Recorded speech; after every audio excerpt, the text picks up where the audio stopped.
Hello everyone, I'm the Creep's Cabin. I know you use these videos to fall asleep. So before that, like the video and subscribe to the channel. Also, where are you from and what time are you watching? Now get comfortable and relax.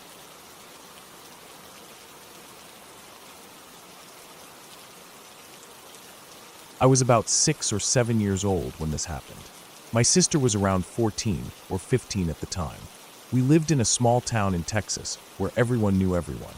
Our house was on the edge of town, just before the desert spread out for miles. It was one of those small single-story houses with an open yard in front and a backyard with nothing but dirt and patchy grass leading out into the dark open desert. Winters were cold there, the kind of cold that goes straight through your thin pajamas and makes you shiver under blankets. The nights were quiet except for coyotes far away or the wind blowing dry bushes around the fences. My sister and I got along pretty well despite the age gap. She was always babysitting me when mom and dad went out to meet friends or buy groceries or attend late meetings in town. That night they had gone to visit some family friends and wouldn't be back till after dinner. It was around 8 p.m. and already dark outside. The desert air was dry and cold, and there was no moon that night, just pitch black darkness past the porch light. I remember sitting on the carpet in the common room, close to the TV, because that's where the only heater vent was. My sister sat on the couch behind me, wrapped in a blanket, watching TV with me. We were watching one of those hour-long news shows. I don't remember if it was 60 minutes or 48 hours or hard copy, but it was one of those that showed real crime stories. That day's show was about a man who lived in a normal neighborhood, always quiet. Nobody thought anything bad about him, until one day he snapped. He went into his neighbor's house and killed the parents. Then he kidnapped their young daughter. They showed photos of the broken door, the blood on the kitchen floor, the small pink bicycle left outside. I didn't fully understand everything then, but I knew enough to feel scared. My sister kept telling me to look away, but I couldn't. I was frozen in place, hugging my knees to my chest. The heater kept blowing warm air against my legs. The smell of the old carpet mixed with the faint smell of dinner earlier. My sister had made us grilled cheese sandwiches with tomato soup. The plates were still in the kitchen sink. The TV light flickered against the walls and the large glass windows that lined one entire side of the room. The back wall was made entirely of floor-to-ceiling glass windows, with a sliding glass door in the middle that led out to the backyard. When the backyard light was off, it was just black out there. The glass looked like a giant mirror, reflecting everything inside. The only other door in that room was the front door on the opposite wall. It was a heavy wooden door with a glass storm door outside it. You couldn't see through the wooden door, only through the storm door if you opened it. I remember feeling uneasy as they talked about the manhunt for that killer on TV. They said he was still out there somewhere. They showed pictures of cops with flashlights walking through dark fields, shining lights into old sheds, combing through bushes. My sister leaned forward and said she didn't want to watch it anymore, but she never got up to change the channel. We just sat there, breathing quietly, the heater humming, the TV showing crime scene photos and interviews with crying neighbors. Suddenly, out of nowhere, there was a loud banging sound. Bam, bam, bam. The front door shook like someone was trying to break it down. We both jumped and screamed at the same time. My sister clutched the blanket against her chest, and I felt my whole body go numb. The bangs stopped as quickly as they had come. The house went silent again. The TV was still playing, but I couldn't focus on it. My ears were ringing. I looked at my sister. She looked back at me, her eyes wide, her face pale. Neither of us moved. We sat there listening. The only sound was the heater and the TV narrator's voice talking about police searching the killer's house. We tried to calm ourselves down. Maybe it was the wind. West Texas wind was strong enough to push heavy things around. We had some planters on the porch and a rocking chair. Maybe the wind had knocked something into the door. I wanted to believe that so bad. My sister whispered, "It's okay, just the wind," but her voice shook. We stayed frozen like that for a minute, maybe more. Time didn't feel real in that moment. I could hear my own heartbeat thumping in my ears, like drums. Just when I started thinking it was safe, we heard the storm door outside close with a creaking metallic sound. That's when the real fear kicked in. Someone had opened it. Someone had been standing at our door. My stomach dropped. My throat felt dry and tight at the same time. My sister and I didn't move. We didn't even breathe for a moment. I remember feeling like I was about to throw up from fear. The TV kept playing in the background, talking about blood spatter and the little girl's toys left behind. My sister crawled slowly over to the TV and turned it off. It was an old TV with a metal dial that clicked loudly when you turned it off. The sound echoed through the silent house. Now the only light in the room was from the kitchen down the hall. The hallway was empty, just the fridge humming and the clock ticking above the stove. The darkness in the room felt thicker without the TV. We stayed there, me kneeling on the carpet, my sister crouched by the TV, both of us staring at the front door. I don't know how long we sat there, but at some point I turned around to look at the back glass door. That wall of windows reflected the dim light from the kitchen, and in between the reflections I could see pure darkness outside. As I looked, I heard the back door knob move. It was locked, but not deadbolt. I watched as the knob turned slowly, rattling a little bit like someone was testing it gently. My whole body felt cold. I couldn't breathe. My sister stayed crouched by the TV, staring at me as I stared at the door. Then all at once, the door shook violently. Bam, bam, bam, bam. Someone was trying to break it open, jerking it back and forth so hard that the glass wall vibrated. The windows shook with each pull. My own reflection blurred and cleared over and over. I could see my small body, my messy hair, my pajamas shaking in the fuzzy glass. I felt like my heart was going to explode out of my chest. I was frozen on the floor, unable to move. My sister screamed so loud it hurt my ears. She jumped up, grabbed me by the arm, and pulled me up to my feet. My legs felt numb as she dragged me down the hall to her bedroom. She shoved me inside and slammed the door shut behind us. Her room was small and smelled like hairspray and old blankets. She pushed her dresser against the door, then ripped the sheets off her bed and threw her mattress on top of it for extra weight. She grabbed everything she could and piled it against the door. I sat curled up on the floor by her closet, hugging my knees, shaking so hard my teeth were chattering. She grabbed the phone from her nightstand. It was one of those heavy beige portable phones with the long metal antenna. She was crying and breathing hard, trying to remember the sheriff's number. In her panic, she couldn't. She just hit redial. It rang and rang until someone picked up. It must have been her friend, because she started screaming into the phone that someone was trying to break into the house, and they needed to come right now. I just sat there, listening to her broken gasps and the words tumbling out of her mouth. I felt like I wasn't really there. My whole body was cold, and my mind was blank. After that, we sat there in silence. She held the phone to her chest, and I stayed curled up on the carpet, staring at the bottom of her dresser blocking the door. The only sound was our breathing. I could hear the blood rushing in my ears. I thought whoever was outside would break the glass and come in any second. I kept imagining the door bursting open, someone grabbing my sister, dragging her out. I couldn't stop shaking. I don't know how long we waited like that. At some point, we saw headlights flash through her curtains. We heard car doors slam and people running to the house. My sister let out a sob of relief. She moved the dresser and opened the door a crack. Her friend and her friend's parents were in the hallway, calling out for us. My sister ran to them and hugged them tight. I couldn't even stand up. Her friend's dad came and picked me up off the floor and carried me to the living room. They turned on all the lights in the house. The front porch was empty. The backyard was empty too. They checked every room, every closet, under every bed. The front door looked normal. The back door had some faint scuff marks near the bottom, but we couldn't remember if they had been there before or not. There were no footprints, no broken windows, nothing stolen. Just silence and cold winter air seeping in from the edges of the doors. My parents came home about an hour later. My sister's friend's parents stayed with us until they arrived. My dad went outside with a flashlight and walked around the house. He didn't find anything. He said it was probably kids playing pranks, but I didn't believe him. Neither did my sister. We knew what we heard. We knew how hard that door shook, how violently it was pulled back and forth. After that night, we never forgot to lock the doors again.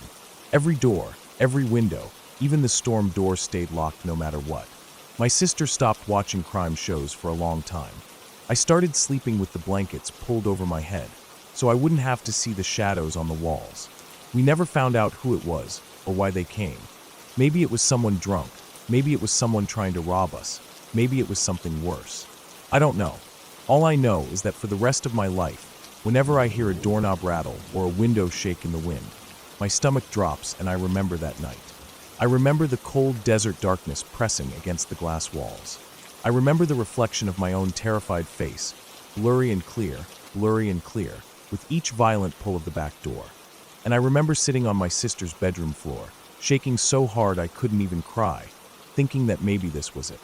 That maybe tonight, neither of us would see our parents come home ever again.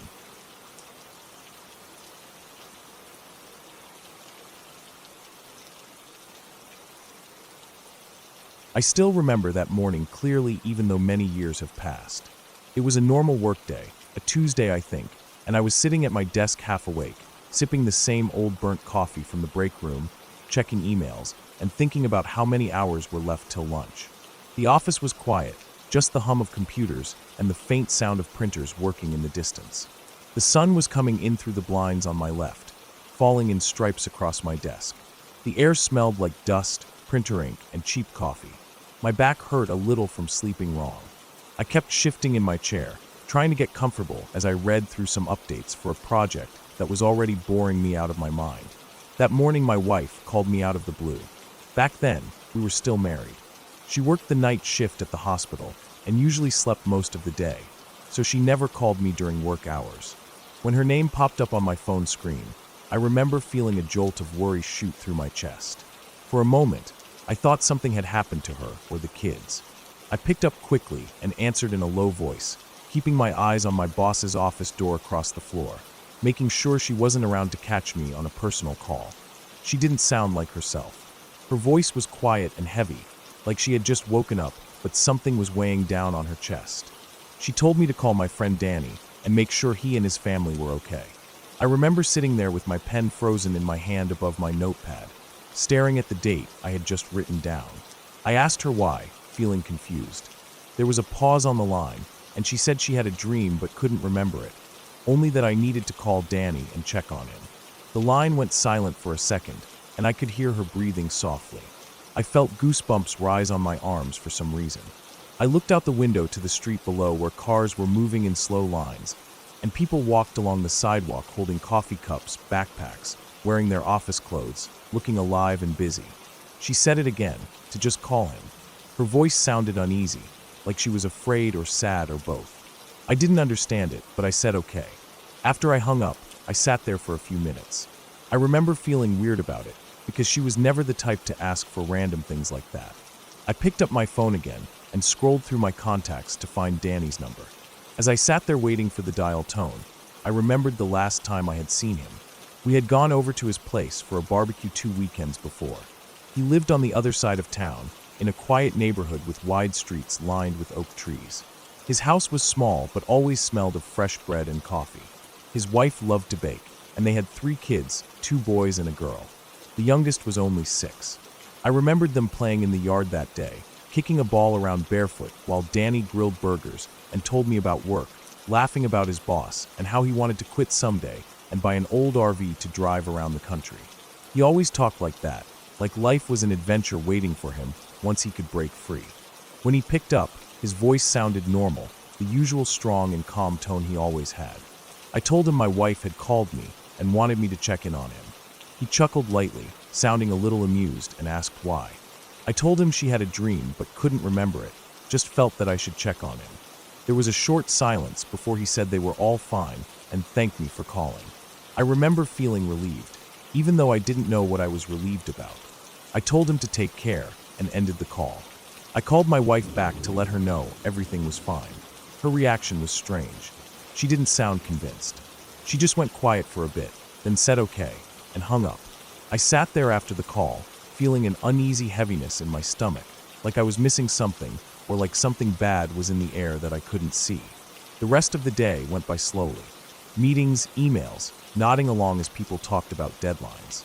But every now and then, I'd think about that call with my wife, the way her voice sounded tired and unsettled, and how she never called me during the day unless it was important. Around 4:30, just before I was about to pack up my stuff and head home, my phone buzzed on my desk again. It was Danny. When I saw his name, my chest tightened. I remember the way the fluorescent lights flickered above me as I picked up. He didn't even say hello. His voice was broken, like someone had grabbed his throat and squeezed all the strength out of him. He told me that about half an hour after we spoke, he got a call from his uncle in Florida. His son had died. I sat there listening, unable to process what he was saying. My ears started ringing, drowning out the rest of the office noise. He said his son had hanged himself. The same boy who was at the barbecue 2 weeks ago, running around the yard barefoot, laughing with his sister and brother. I didn't know what to say. I remember staring at the crack in my desk's wood veneer as he spoke, feeling like my body wasn't connected to my brain anymore. My mouth felt dry, and my throat felt tight. I think I said I was sorry. I think I asked if there was anything I could do. I can't really remember the exact words, but I remember the pain in his voice, like something raw and jagged tearing out of him with every breath. When he hung up, I just sat there for a long time, staring at the wall in front of me. That evening, I drove home in silence. I didn't even turn on the radio. The sky was dull gray with streaks of darker clouds hanging low. The streets were busy with people heading home, headlights flicking on as it got darker. I kept seeing that boy's face in my mind, the way he smiled shyly when I complimented his soccer skills at the barbecue. I wondered what he had been thinking before he did it. I wondered if Danny's wife had been the one to find him. I wondered if my wife's dream was really just a dream, or if somehow she knew. Somehow she felt it happening before we all did. When I got home, my wife was sitting at the kitchen table in her scrubs, staring at her cup of tea, her hair tied up in a messy bun. She looked up at me with tired eyes, and I told her what had happened. She didn't look surprised, just sad, deeply sad, as if she already knew the ending before it was told. She got up and hugged me without a word. I could feel her heart beating fast through her thin scrubs. I closed my eyes and just stood there holding her for a long time, feeling her warmth and the cold tiles under my feet. That night, I couldn't sleep.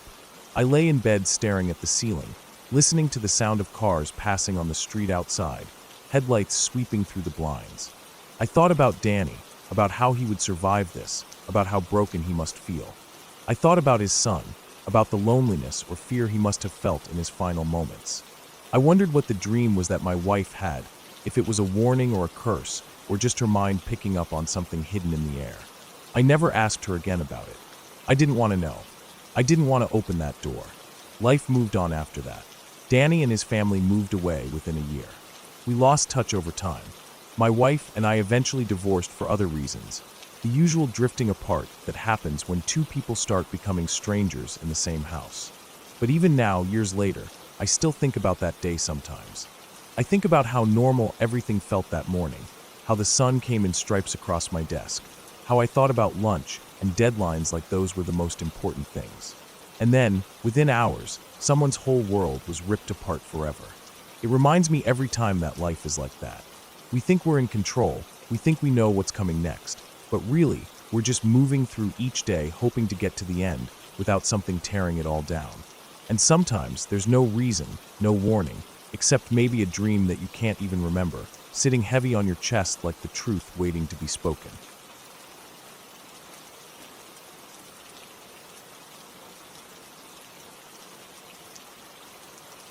I was home alone that night, a few years back, and I still remember every single detail of it because of how uneasy it made me feel.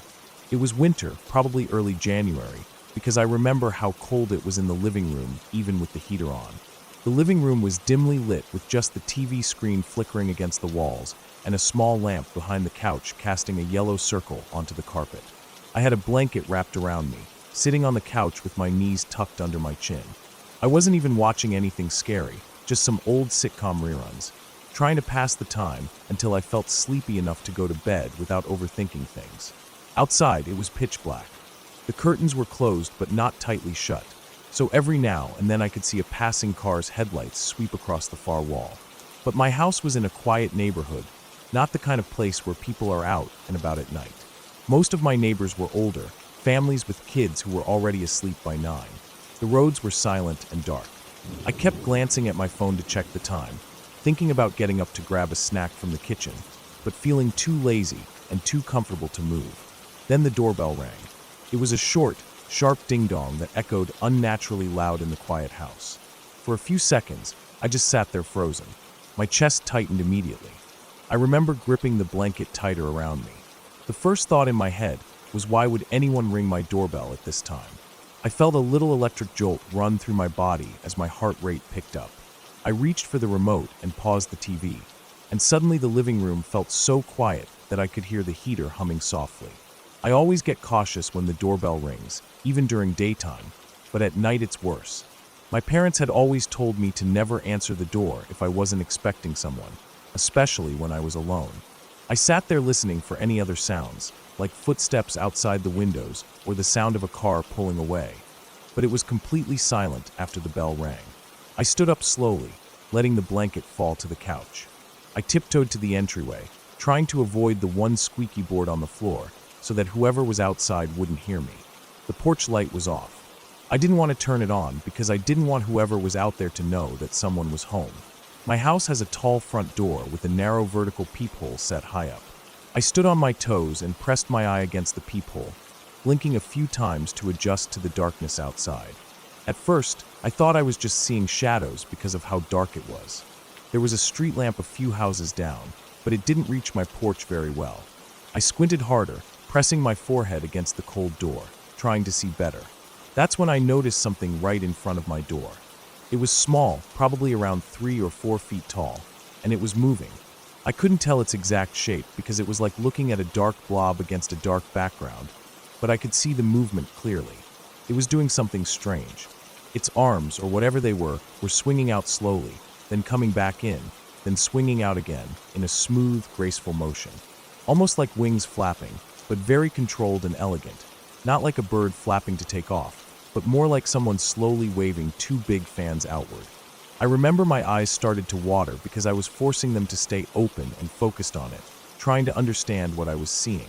The figure dipped down low, like it was bending its knees, then rose up again, arms spreading outward, then back to its sides over and over. I couldn't see a face or clothes or anything, just a solid shadowy figure with moving limbs, blacker than the darkness around it. My breath felt stuck in my throat. I remember my chest feeling heavy, and my fingers pressed so hard against the door that they started to hurt. I don't know how long I stood there watching it. Maybe a few seconds, maybe a full minute. But at some point, it got too much. The way it was moving was so unnatural, but also strangely human, and it made something deep inside me panic. My stomach was clenched so tight that I felt like I was going to throw up. I pulled back from the peephole quickly and stepped back into the hallway, my knees feeling weak. I stood there staring at the door, listening. Everything was silent except for the heater humming in the living room. I tried to calm myself down, thinking maybe it was a trick of the light or a shadow from a tree or something, anything that could explain what I saw. But I knew there was no tree or bush in front of the door. It was just a concrete porch and 2 small steps down to the walkway. I waited there, holding my breath. I don't know how long I stood frozen before I gathered enough courage to look again. I stepped forward slowly, my heart pounding so hard it felt like it was shaking my whole chest. I pressed my eye against the peephole, terrified of what I'd see. But there was nothing there, just darkness. I scanned the small visible area back and forth, looking for any shape or movement. There was nothing. It was like it had never been there at all. I backed away from the door, feeling my legs shaking under me. I turned and walked back to the couch, picked up my blanket, and sat down. I turned the TV back on but kept the volume low, just loud enough so I wasn't sitting in complete silence. I remember I kept glancing at the front door, half expecting to hear the bell ring again or hear knocking, but there was nothing. The rest of the night passed slowly. I didn't even get up to go to the bathroom until the sun started coming up. Every few minutes I checked the door again, standing at the hallway entrance and staring at it, feeling like I was waiting for something to happen. When morning finally came, and the gray light started to seep through the curtains, I felt a small bit of relief. I walked to the front door and opened it, half scared of what I'd see out there. But there was nothing. The porch was empty, the cold morning air brushing against my face. The small welcome mat was still in place, no footprints or marks, nothing disturbed. I stepped out onto the porch and looked around. The street was empty like always in the mornings, the air still and silent except for a bird chirping somewhere far away. I even walked down to the sidewalk and looked back at my house, trying to see if there was anything that could have cast a shadow or tricked my eyes, but there was nothing there. For days after that night, I kept thinking about what I saw. I would replay it in my head over and over again. The shape, the size, the way it moved its arms so smoothly outward like it was stretching wings or doing some kind of slow dance. It didn't feel like a person, but it also didn't feel like an animal. It was the way it moved that scared me the most. There was no hesitation, No normal human fidgeting or shifting weight from one foot to the other. It just moved in that same repeated motion, dipping down low, rising back up, arms moving outward then back to its sides again and again. I tried to tell myself it could have been a child playing a prank, but what child would be out there alone at that hour doing such a strange, silent dance in the dark? And even if it was a prank, it didn't explain why I couldn't see any details at all. Just a solid black shape moving gracefully like it didn't care who was watching. I thought about asking my neighbors if they saw anything on their cameras, but then I felt stupid.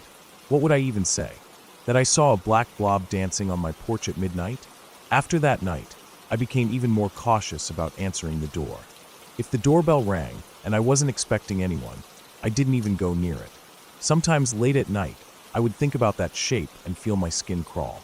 The memory of it standing there, moving so slowly and gracefully, still makes my chest tighten. I never saw it again. The doorbell never rang in the middle of the night again. But every time I think about that night, it leaves me with the same uneasy feeling. A feeling of knowing that something was there, something I couldn't explain, and I would never get an answer for what it really was. In the end, nothing happened to me physically. I wasn't attacked, and my house wasn't broken into. But mentally, that moment stayed with me like a stain I couldn't wash out. Sometimes when I'm walking to my front door at night after work, I remember that figure, and I feel my stomach twist again.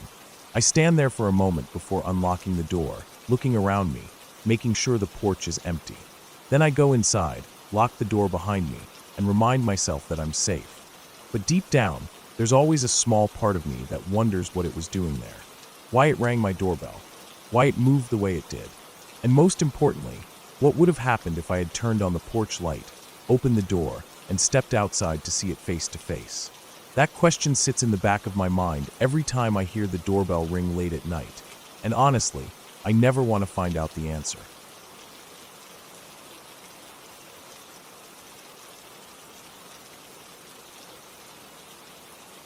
I had always known about the house next to mine.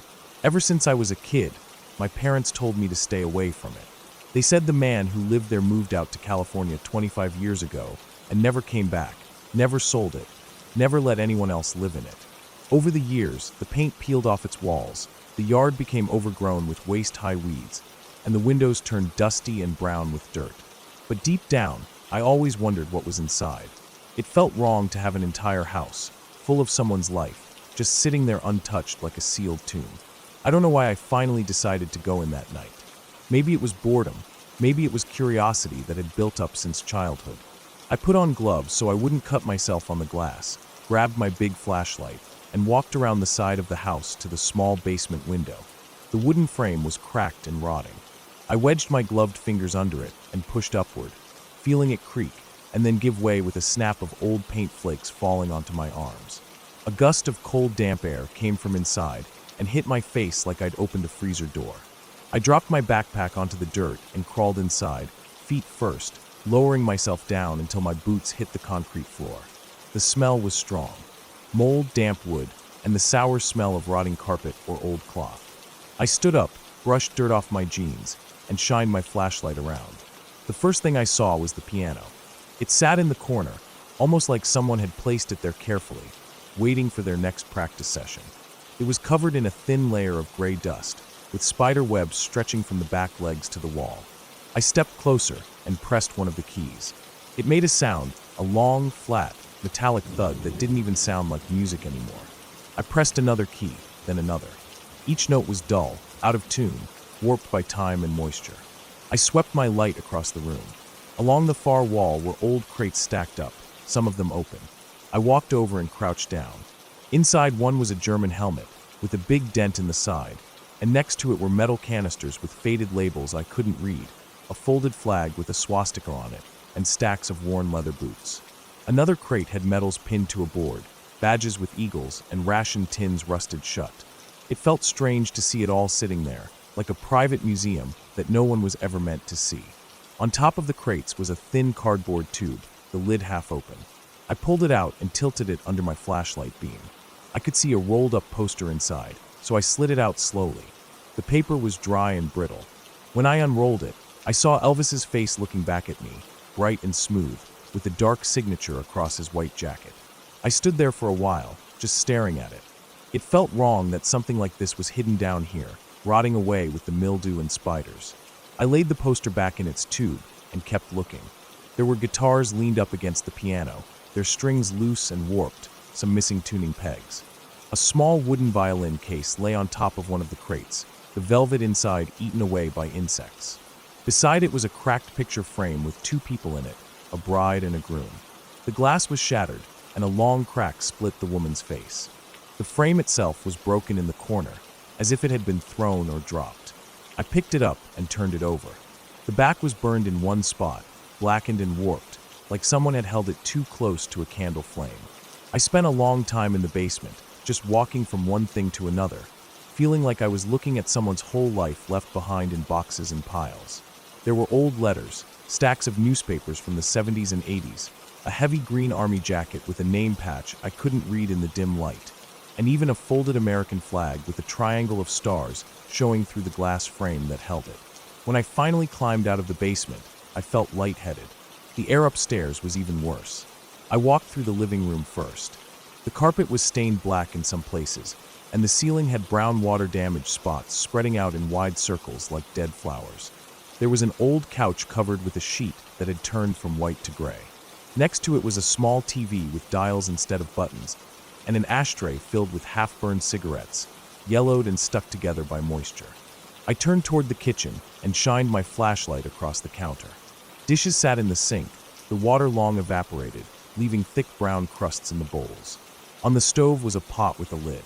I lifted it off, and the smell hit me so hard I gagged. Inside was a thick green sludge with black patches. Flies were dead and stuck along the rim, their bodies thin and dried out. I set the lid back down slowly and turned to open the fridge. The rubber seal cracked as I pulled the door open. Inside were plastic containers with the lids popped open from gas pressure, full of molded lumps and rotten meat that had turned dark brown and purple. The light inside the fridge still worked, flickering on and off as the motor hummed for a second and then went silent again. On the door shelf were half-empty beer bottles. The liquid turned solid and brown at the bottom like frozen molasses. The labels were peeling off from the damp. I closed the fridge and stepped back, wiping my nose with my sleeve to block the smell. I moved into the small dining area. A table was set up with 3 chairs. On the table was a bowl of plastic fruit, covered in a thick layer of dust, and beside it a ceramic ashtray full of cigarette butts, some still burned down to the filters. There was a small brown bottle with an eyedropper top, and a white label so faded I couldn't read it. My boots crunched on pieces of glass as I walked to the stairs. The carpeted steps were sagging in the middle, stained dark gray. I felt uneasy as I started climbing, my flashlight beam shaking a little as my hand tightened around it. Halfway up I could see down the hallway. The door at the end cracked open. I reached the top step and paused. The hallway was narrow, lined with old picture frames. Most of the pictures were family photos, some black and white, others in faded color with wide collars and bell-bottom jeans. There was one photo of a man holding a baby, both of them smiling at the camera. The frame had fallen sideways on the hook, hanging at an angle. I started walking down the hall, passing one closed door, then another. The carpet here felt damp under my boots, squishing slightly as I stepped. I reached the last door, the one that was cracked open. I was about to push it when I heard it. Crying. It was soft at first, like a muffled sob, then it grew louder for a moment and turned into a slow, quiet wail. My chest went tight. Every part of me wanted to turn around and run back down the stairs, out the basement window, back into my yard and into my house where I'd locked the door behind me. But I couldn't move. I just stood there with my flashlight pointed at the crack in the door, listening to that crying. I don't know how long I stood there. It could have been 5 seconds or a full minute. My breathing was loud in my ears, and I could feel my pulse in my fingers gripping the flashlight. The crying kept going, like someone sitting alone in a dark room trying to hold it in but failing. Finally, I stepped back slowly, turned around, and walked as quickly and quietly as I could back down the hallway. I didn't want to hear it anymore. I went down the stairs, almost slipping on the last step as the carpet folded under my boot. I moved through the living room and into the kitchen, toward the basement door.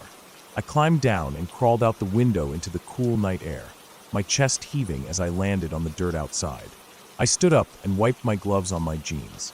I didn't look back at the house. I walked back to my own yard, climbed over the low chain-link fence, and went inside my house. I locked the back door, then the front, then checked all the windows. My hands were shaking as I pulled off the gloves and set the flashlight on the counter. That night, I didn't sleep much. I laid in bed thinking about all those things in that house. The piano, the old war stuff, the instruments, the broken wedding frame, the food still in the fridge, the lights still on upstairs after 25 years. And the crying. It sounded so human. But I knew there was no one living there, no power company bill being paid, no family visiting. The place was rotting away, silent and untouched. For weeks after, every time I walked past that house to get to my car, I looked up at the dark windows, half expecting to see someone looking back at me. But the windows stayed empty, just reflecting the sky or the yellow porch light from my house. I never went back inside, and I never told anyone about what I heard. I didn't want them to think I was making it up, or worse, that I'd imagined it out of fear. But in my mind, that crying is still there, waiting behind that door at the end of the hallway, echoing through the empty rooms of a house no one ever truly left behind.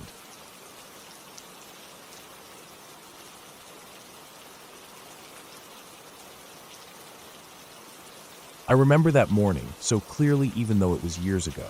I was around 10 years old, still small enough to feel like the world was too big for me, but old enough to think I could handle it all.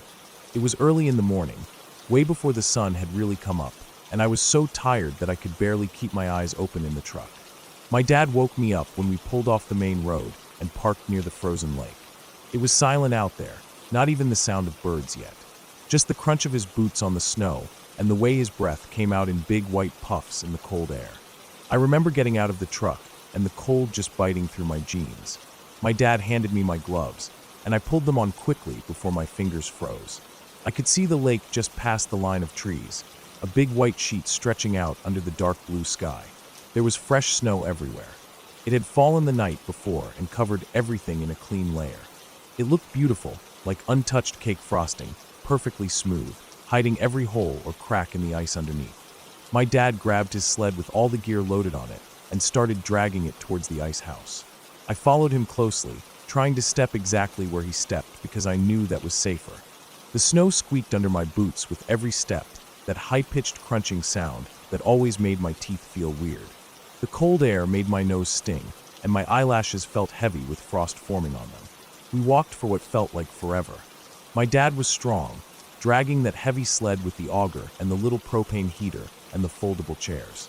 I just kept walking behind him, breathing hard, feeling the cold air scrape down into my chest with every breath. The sun was finally starting to come up, just a faint gray light at the edge of the world, lighting up the snow enough that you could see everything clearly.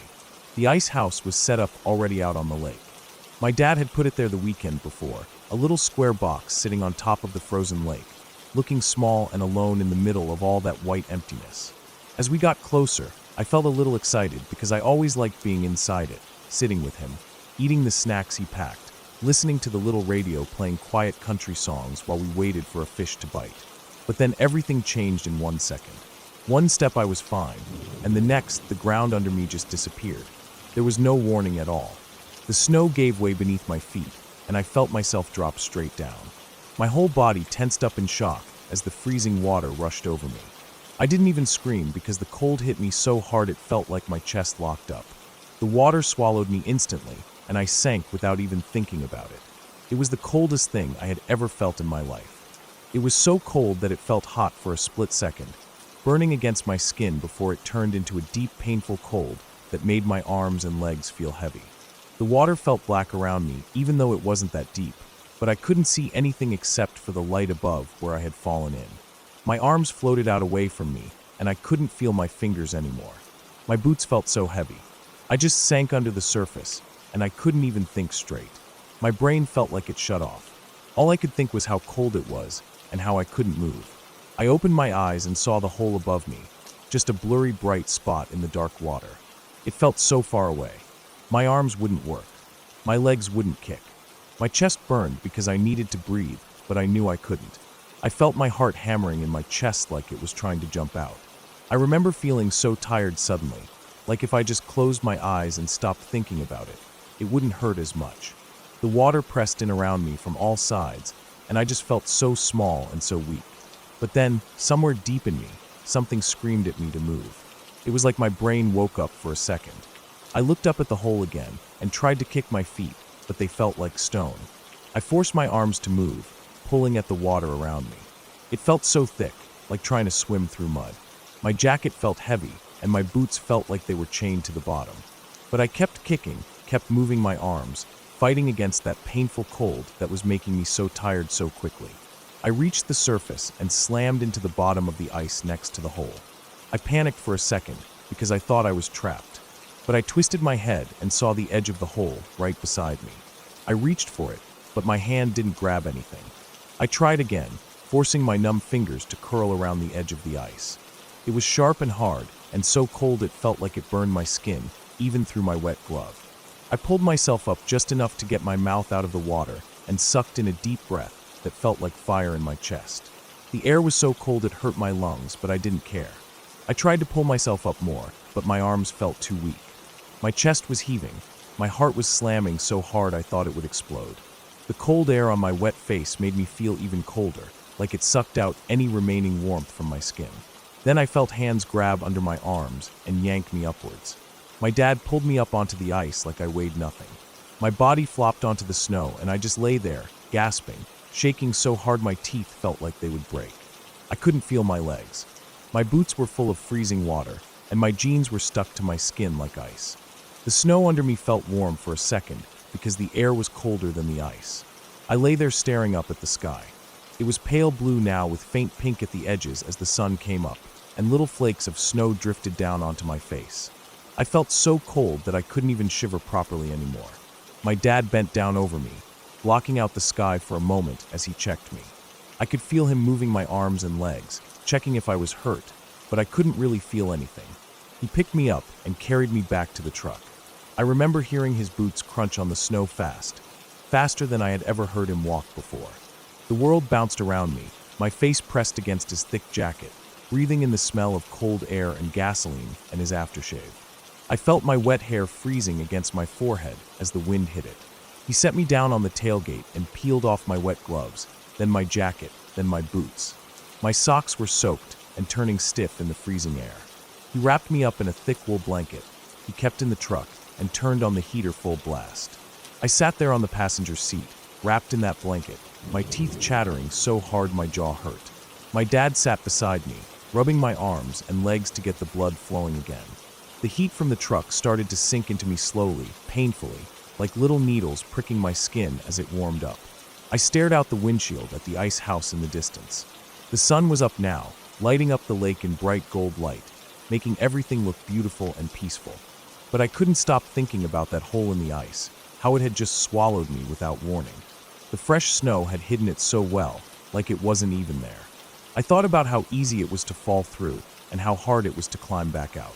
My arms still felt weak, my chest still burned, and I knew that if I hadn't forced myself to move, if my dad hadn't been there to pull me out, I might still be under that ice, floating in the dark, never seeing the sun come up.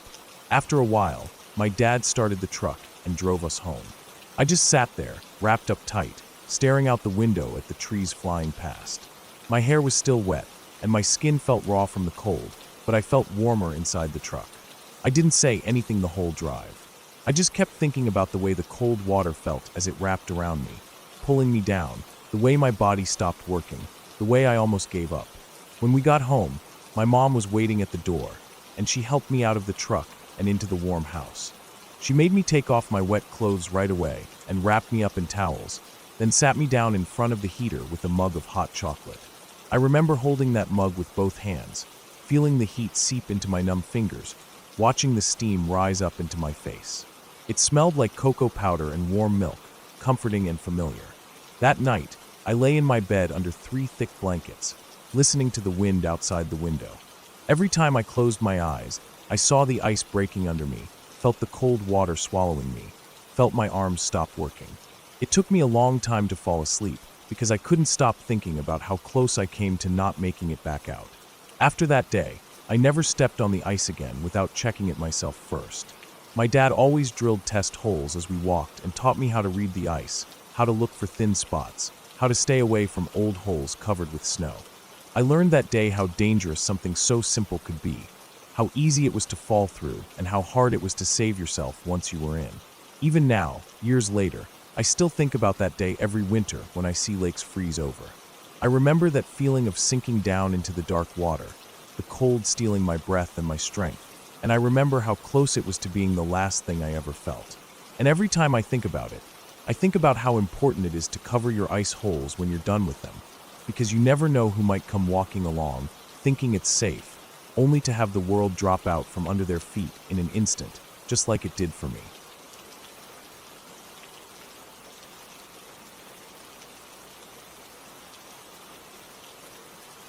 I got home from work around 6 that day. I was tired.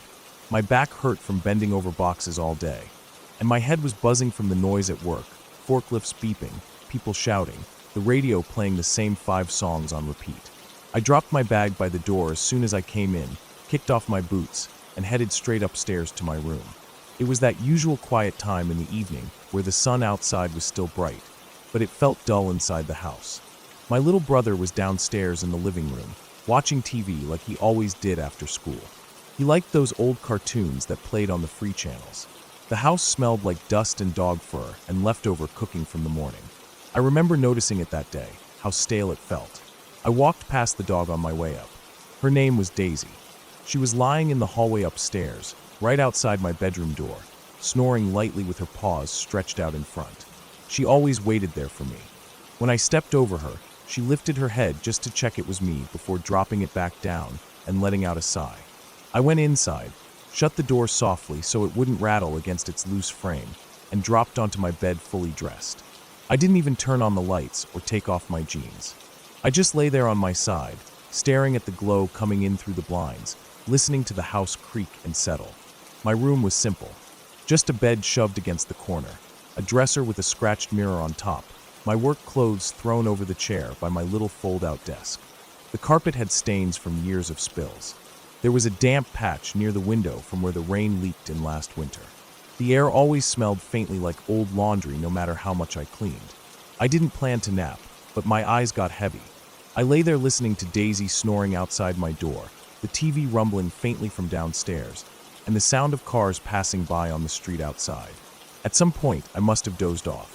It wasn't deep sleep, just that thin, drifting, half-awake feeling where your mind wanders in strange directions and you feel your body sinking heavy into the mattress. Then I heard it, the dog. At first, it was just her nails clacking fast on the wooden hallway floor. I thought she was readjusting herself, scratching an itch or turning around. But the sounds kept going. They got faster and heavier. I heard her jumping around, her collar tags jingling wildly. Then the barking started, loud, sharp, echoing down the hallway, bouncing off my closed door and into my room. She howled once, a deep, chesty howl, like when she sees another dog from the window and wants it to know she's there. I sat up on my bed, blinking, trying to clear the sleep fog from my brain. I swung my legs off the edge of the bed and rubbed my eyes. That's when I heard it. A man's voice. Calm, friendly. It said, "Ah, that's a good girl." I froze. It sounded so clear. Not muffled like it was coming from downstairs, but right there, in the hallway. My first thought was our roommate was home early. He worked construction, left before sunrise, and usually didn't get home till dark. But sometimes if a job wrapped up quick, he'd come home mid-afternoon, tired, covered in dust, and Daisy loved him. She'd jump all over him when he walked in. Still half asleep, I called out as I reached for my door handle. I said something like, "Oh, you're home early." My voice cracked because my throat was dry. I pulled open the door expecting to see him kneeling down petting Daisy, maybe with his work boots still on and his hands rough and dirty. But there was no one. I stepped out into the hallway. Daisy was standing now, tail wagging hard, looking straight down the hallway towards the stairs. Her ears were perked up, her mouth open in a happy dog smile, tongue lolling out. She looked excited. But there was nobody. No roommate, no dad, no shadows moving at the stairs. Just empty hallway stretching to the landing where the carpet ended and the wooden steps went down. My heart thumped hard in my chest. I walked down the hallway slow, feeling every step creak under my feet. Daisy followed right beside me, prancing like she was waiting for me to join in her excitement. I looked down the stairs expecting to see him coming up or hear his heavy work boots clomping around downstairs, but it was silent. The TV was still playing, some cartoon voices rising up, and then my little brother's footsteps on the stairs. He came up looking annoyed. He was wearing his old gym shorts and a faded t-shirt with stains on the front. His hair was messed up from lying on the couch. He looked at me and frowned. "Why'd you get Daisy all riled up?" he asked. I didn't say anything right away. My mouth felt dry and sticky. I swallowed hard and looked back down the hallway, then back at him. I asked him what he meant. He said he heard me or the roommate talking to her upstairs. Said he heard the voice clear as day. But there was no one here. Our roommate's truck wasn't outside. Dad was working a late shift. It was just me, him, and Daisy. We searched the house top to bottom. I grabbed my butterfly knife from the nightstand, flicked it open, feeling its small weight in my hand, giving me some kind of courage. My brother grabbed his BB gun from his closet, pumped it a couple times just in case.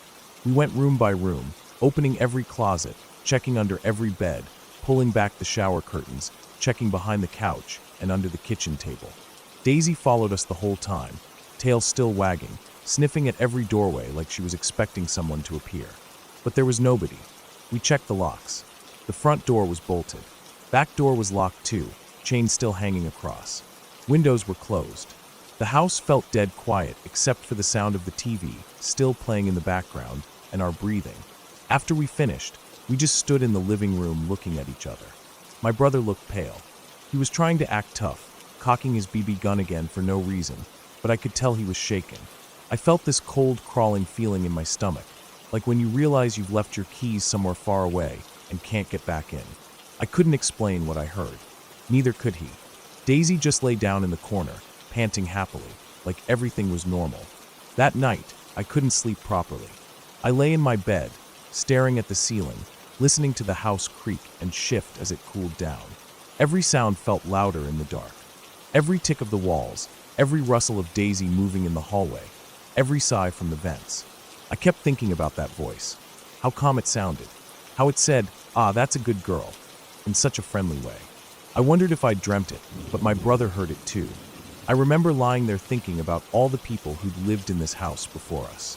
It was old, built back in the 70s, with thin walls and dodgy wiring. The carpets were replaced before we moved in, but the stains came back over time. I thought about how many families had walked these halls, how many dogs had laid their heads down here, how many voices had spoken in these rooms. Sometimes sounds carry through pipes and walls in ways you can't understand. Maybe it was the TV echoing weird. Maybe it was someone outside, and the acoustics made it sound like they were inside. I tried to come up with any explanation that would let me sleep. I don't know what it really was. All I know is it felt so real. That voice didn't sound like a TV voice or a muffled echo. It sounded like a man standing right outside my door, calm and casual, talking to Daisy like he'd known her all his life. And Daisy, she acted like someone was really there. The next morning, everything looked normal again. Sunlight came in through the blinds, warming the carpet patches and lighting up the dust floating in the air. My brother was already awake, eating cereal at the table, scrolling through his phone. Daisy was lying at his feet, chewing on her toy bone. I made coffee and stood by the sink, staring out the window at the neighbor's peeling garage door. The world felt normal again, but my chest still felt tight. Even now, when I come home from work and walk past Daisy lying in the hallway, sometimes I catch myself glancing down to the end of the hallway, expecting to see someone standing there. I always see nothing, just the blank wall and the old family photos hung crooked along it. It still gives me chills thinking about it. The way that voice sounded so close, so real, and the way Daisy looked so happy, wagging her tail at absolutely nothing at all. I never heard that voice again. Nothing like that ever happened again in the house. But every once in a while, when the house is quiet and the sun's going down, I remember it. And I wonder what would have happened if I'd opened the door just a few seconds earlier. If I would have seen whoever or whatever was talking to her. That thought alone is enough to keep me awake some nights, lying there with the blanket pulled up to my chin, listening to Daisy breathing softly just outside my door, hoping I never hear that voice again.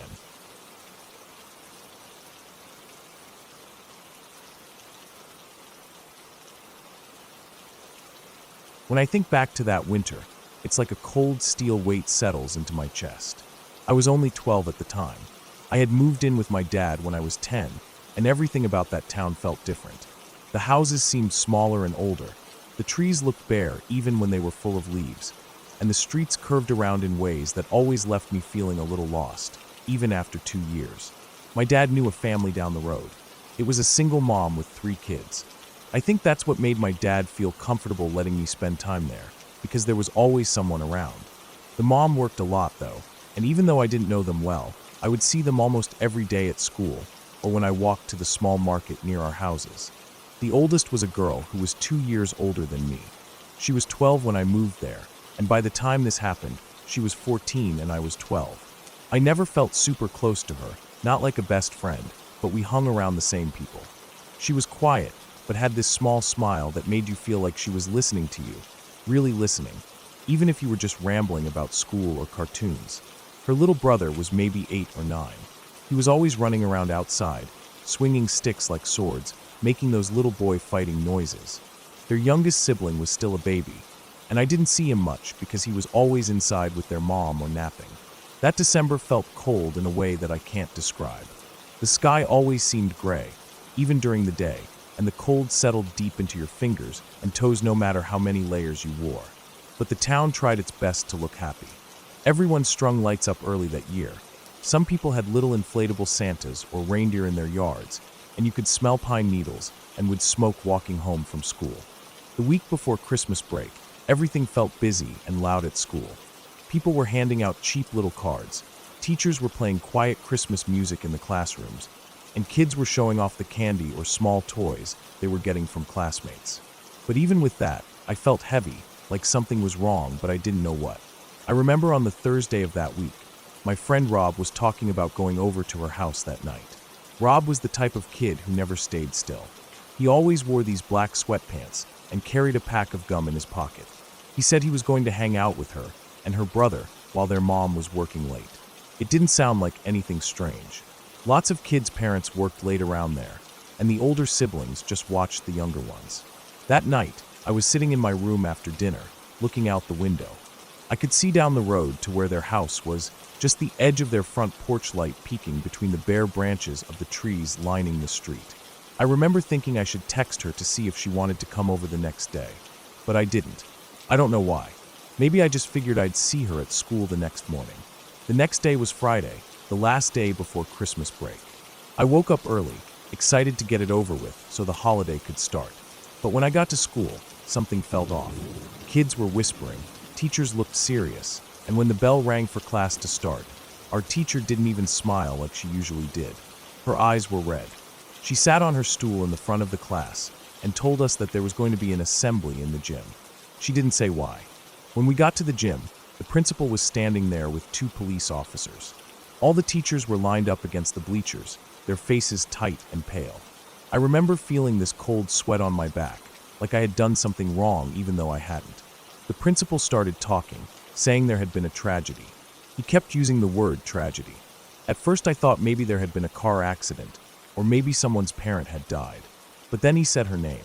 My ears rang so loud I couldn't hear anything else he said after that. I just stared at his mouth moving, my stomach twisting up like someone was wringing it out. Some kids started crying right there. Some didn't understand. I think I just felt frozen, staring at the floor, trying to hear what the police were saying, but it was like my brain refused to process it. Later, I found out what really happened. That night, while Rob was at her house, they heard a knock at the door. Her mom always knocked a certain way before coming in, and I guess that's what it sounded like. Rob wasn't supposed to be there because her mom didn't like boys in the house when she wasn't home.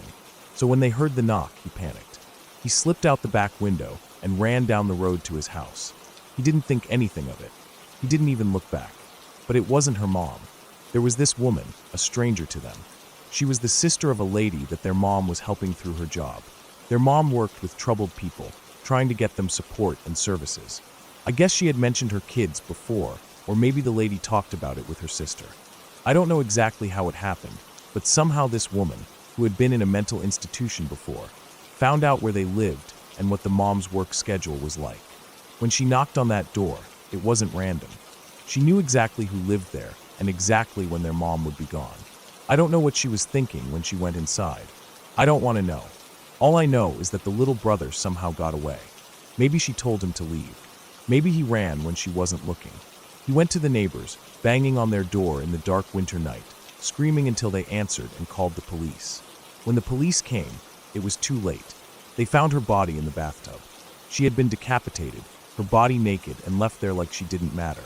They searched the house for her head and couldn't find it. Eventually, they had to search through the wrapped Christmas presents under the tree. I don't know which one it was in, and I never asked. I didn't want to know. I still don't.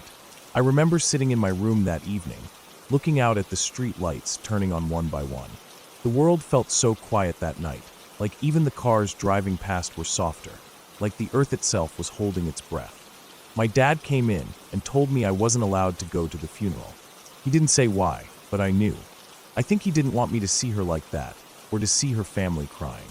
I think he didn't want me to realize that someone could come into your home and take your life like it was nothing. Christmas that year felt wrong. I opened my presents and said thank you, but everything felt gray. Every time I looked at the tree with the lights blinking softly, I thought about her. I thought about her mom coming home to find the police there. I thought about her little brother sitting in a police car, waiting in the cold, his world cracked open forever. I thought about Rob, about how he probably blamed himself for slipping out the window and leaving her there alone. When I went back to school after break, they had a counselor there to talk to anyone who needed it. I didn't go. I didn't want to talk about it. I didn't want to think about her lying there in that bathtub. I just sat in class, staring out the window at the trees, wondering if the world would ever feel safe again. Years later, when I was older and moved away, I drove past that street once when I was visiting my dad. The house was still there. The porch light was on.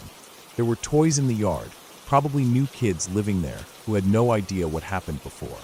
I wondered if their parents knew. I wondered if they felt anything when they walked up those front steps for the first time.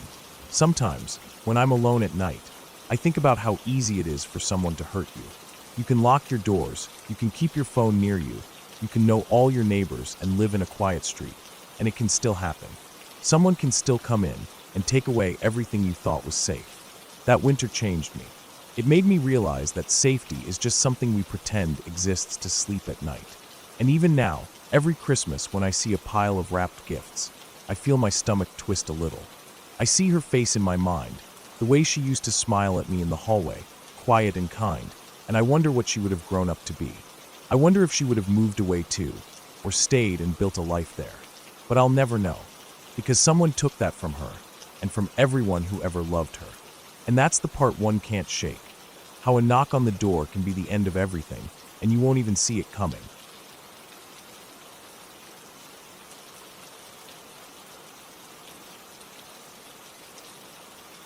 I woke up early that morning, way before my alarm. My eyes felt heavy, but my body felt restless. I lay in bed staring at the ceiling fan turning slowly, making that light ticking sound as it moved. I didn't really have anything planned for the day, so I just stayed there for a while, thinking about nothing. The sun was barely coming up, so my room still felt cold. Eventually, I got up, grabbed my hoodie, and walked out to the kitchen. I made myself some tea instead of coffee that day, because my stomach felt a little off. As I sipped it standing near the kitchen window, I watched the street outside. It was empty. Not a single car passed by in the 20 minutes I stood there. I finished my tea and rinsed the cup. I didn't want to waste the day even if I didn't feel great. So I put on my shoes and decided to go out for a walk. There was a trail near my house that went down into a small valley and then up into a set of low hills. I had walked that trail hundreds of times. I knew every turn, every tree, every small ditch along the way. I thought maybe the fresh air would clear up whatever was making me feel off. I left my house around 6:30 a.m. The street was still quiet, only a few porch lights were on. I walked past the small empty park, crossed the road, and reached the start of the trail. The sky was starting to turn blue now, but the sun still hadn't come up over the hills. The air felt cool and damp, and every breath smelled like wet grass and dirt. I stuffed my hands into my hoodie pockets and walked at a slow pace. About half a mile in, the trail goes down into a dip where there's a wooden bridge over a dry creek. I walked over it, listening to my footsteps echo on the boards. On the other side, the trail curves to the left and starts climbing up towards the hills. As I walked, I noticed something strange. There were shoe prints in the dirt going the same direction as me. That wasn't unusual, but these prints were fresh, like someone had just passed through minutes before. I didn't see anyone ahead, so I wondered if they had taken one of the smaller side trails. I kept walking. Birds were starting to wake up, chirping from the bushes and trees around me. I heard a woodpecker somewhere close, hammering on a dead tree trunk. My stomach was still feeling weird, like a dull tightness near my ribs. I ignored it and walked on. About a mile up, the trail splits. One side goes to the main lookout point, and the other goes deeper into the hills towards an old abandoned water tank. I normally went to the lookout and turned back, but that morning, without really thinking about it, I took the trail towards the water tank. It was narrower, overgrown in places. Few people used it now. As I walked, spiderwebs brushed against my face, and I wiped them away with the back of my hand. I reached the old water tank after 20 minutes. It was a big rusty cylinder sitting on a concrete base, covered in graffiti. Broken beer bottles and cigarette butts were scattered around. Some old chairs with torn seats were set in a rough circle near it. I stood there for a while listening. It was quiet, too quiet. No wind, no birds on this side, just the distant faint hum of traffic far away. My stomach was hurting more now. I felt like I needed to sit down for a bit. I sat on one of the chairs. Its plastic seat sagged under my weight. I closed my eyes, took slow breaths, and tried to calm down the nausea creeping up my chest. When I opened my eyes, I saw something moving at the edge of the clearing. At first I thought it was a deer because it was brown and low to the ground, but when it moved again, I realized it was a person crouching. My heart jumped into my throat. I sat there frozen, staring at them. They were wearing a brown hoodie and dark jeans. Their hood was pulled up, hiding their face. I don't know how long I sat there staring. It felt like forever. They weren't moving much, just staying crouched, looking at the ground like they were searching for something. My stomach pain mixed with fear and made me feel like I was about to throw up. I slowly stood up. The chair made a small scraping sound against the dirt. The person turned their head slightly towards me. I still couldn't see their face. My legs felt shaky as I stepped away from the chair and started walking back to the trail. I didn't run. I didn't want to.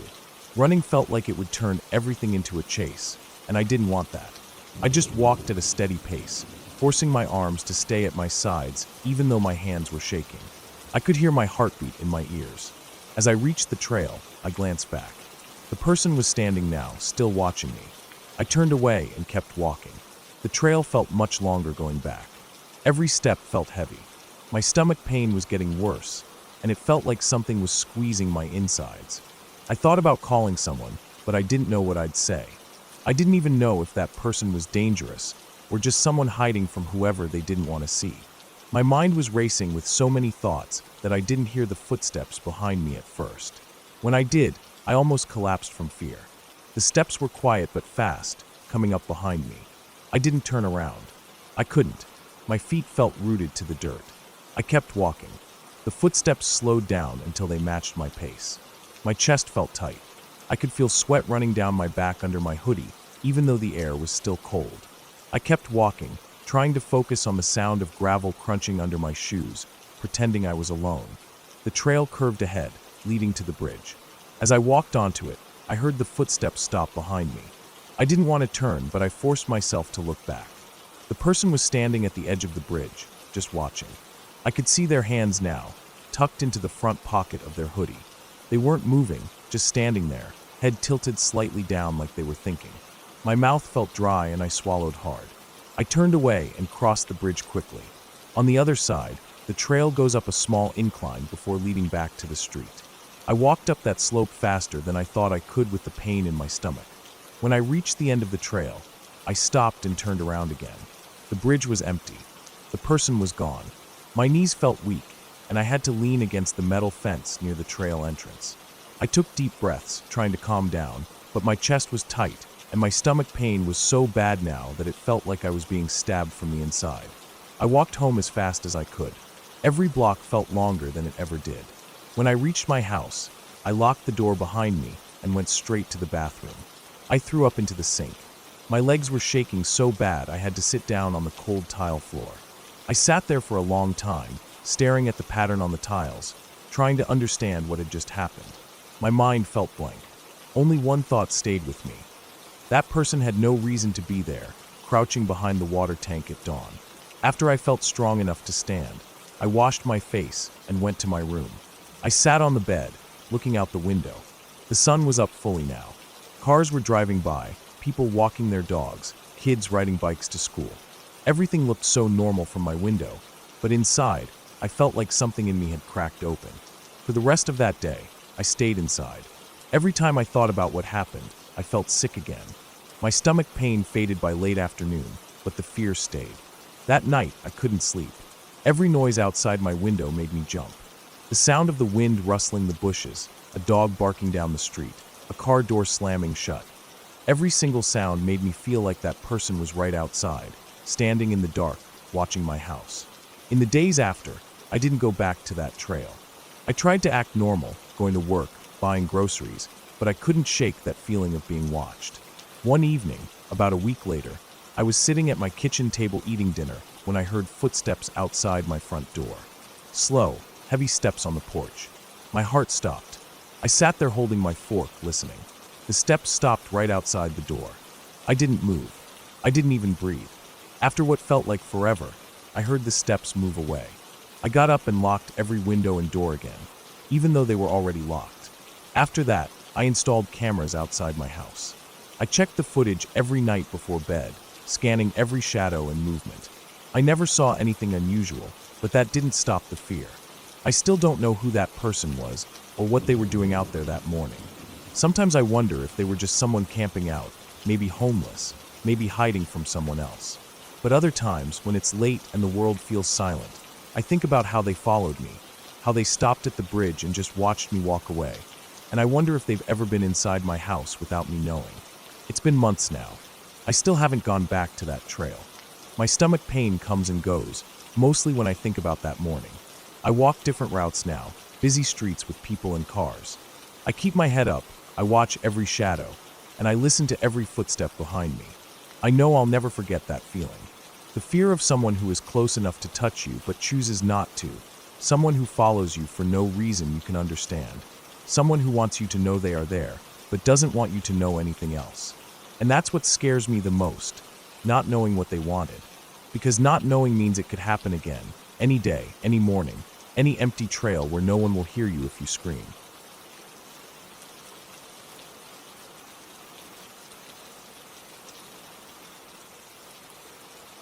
I woke up early that morning because the sun was already heating up my tent. I didn't even check the time. I just felt sweat on my neck and decided to unzip the flap to let in some fresh air. Outside, everything was quiet. The grass was damp with dew, and the smell of pine and dirt filled my nose. I stretched my back and walked barefoot onto the packed dirt where I had set up my small two-person tent. My car was parked a few feet away under the trees. It was an old hatchback, dusty from the rough road I had driven to get here. I liked camping alone. I didn't like talking to people much. I just wanted to feel away from everything. I grabbed my water bottle and took a big drink. The sun wasn't fully over the tree line yet, but the light was bright. I stood there listening. There were birds calling in the distance and insects buzzing close to the ground. I could hear something moving through the bushes maybe 50 feet away, but it didn't sound heavy, probably a rabbit or a small deer. My stomach growled, so I dug out a granola bar from my bag and ate it standing up. I didn't want to light my stove yet. I wanted to go for a short walk before breakfast. I put on my old sneakers and grabbed my phone to use the camera. There was no signal out here, but I liked taking pictures. I walked along a narrow path that cut through the trees. Dry pine needles crunched under my shoes and dust floated up with every step. The trees were tall and thin, spaced far apart, and there were small hills everywhere covered in wild grass. The place felt completely empty. I couldn't hear cars or people, only the wind moving the branches high above me. I walked for about 15 minutes until I reached a ridge. From there I could see down into a wide valley. The grass below was golden, and there were dark green trees lining the small river that ran through it. I stood there breathing slowly.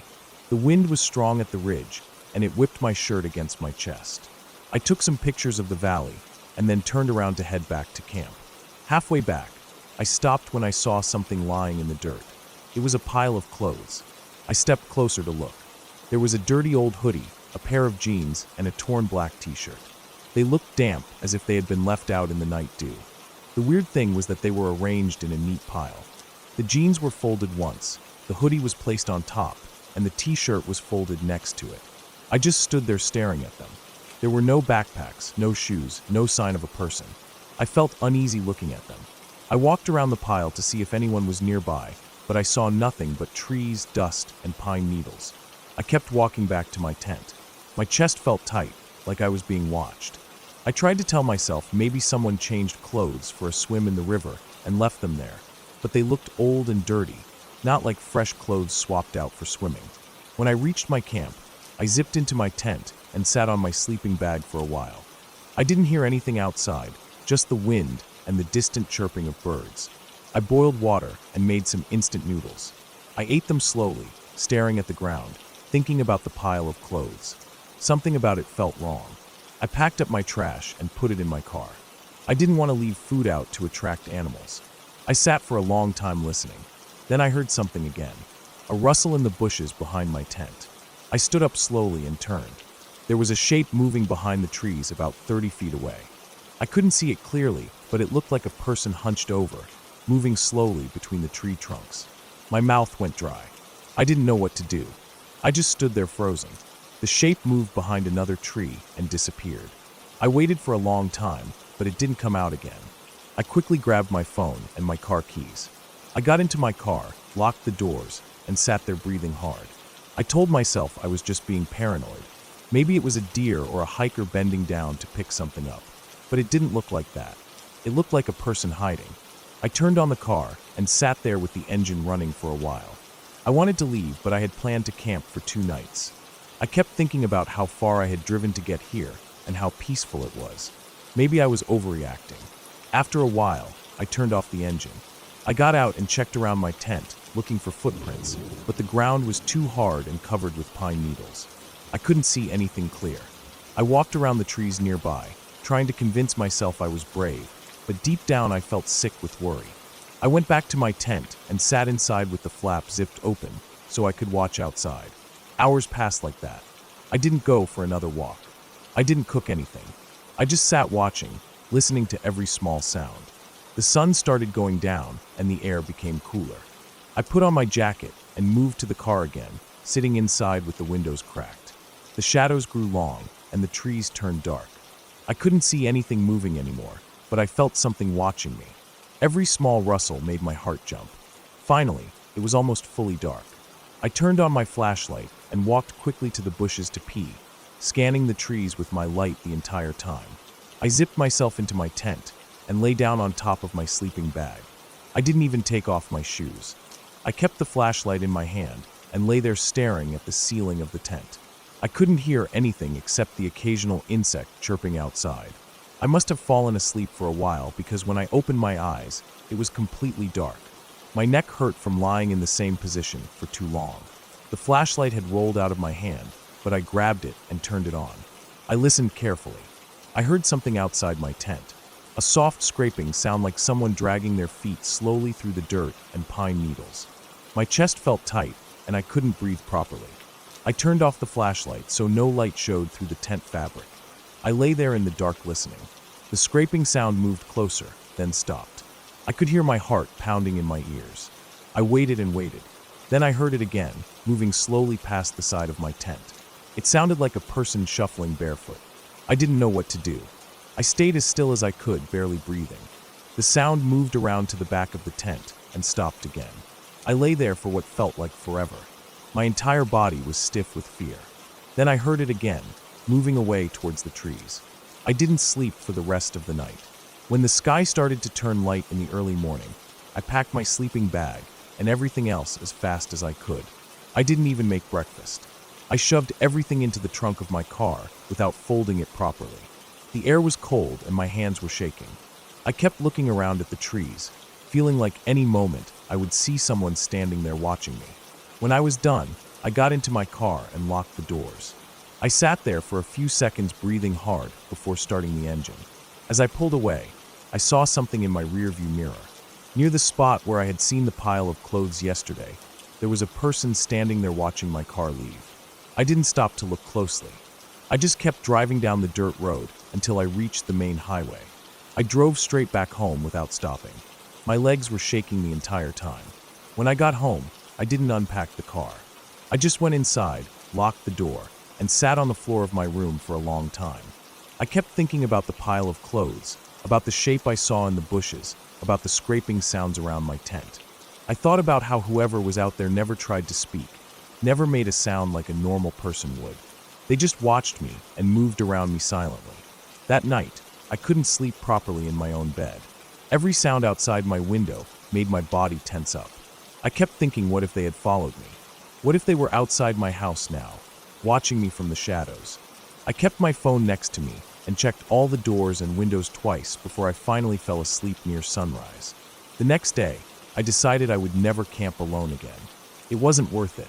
The feeling of being watched, of not knowing who was out there, was too much. Even now, when I think about that morning, driving away and seeing that person standing there in the dirt, my chest feels tight, and I have to remind myself I'm safe here in my room, far away from that forest.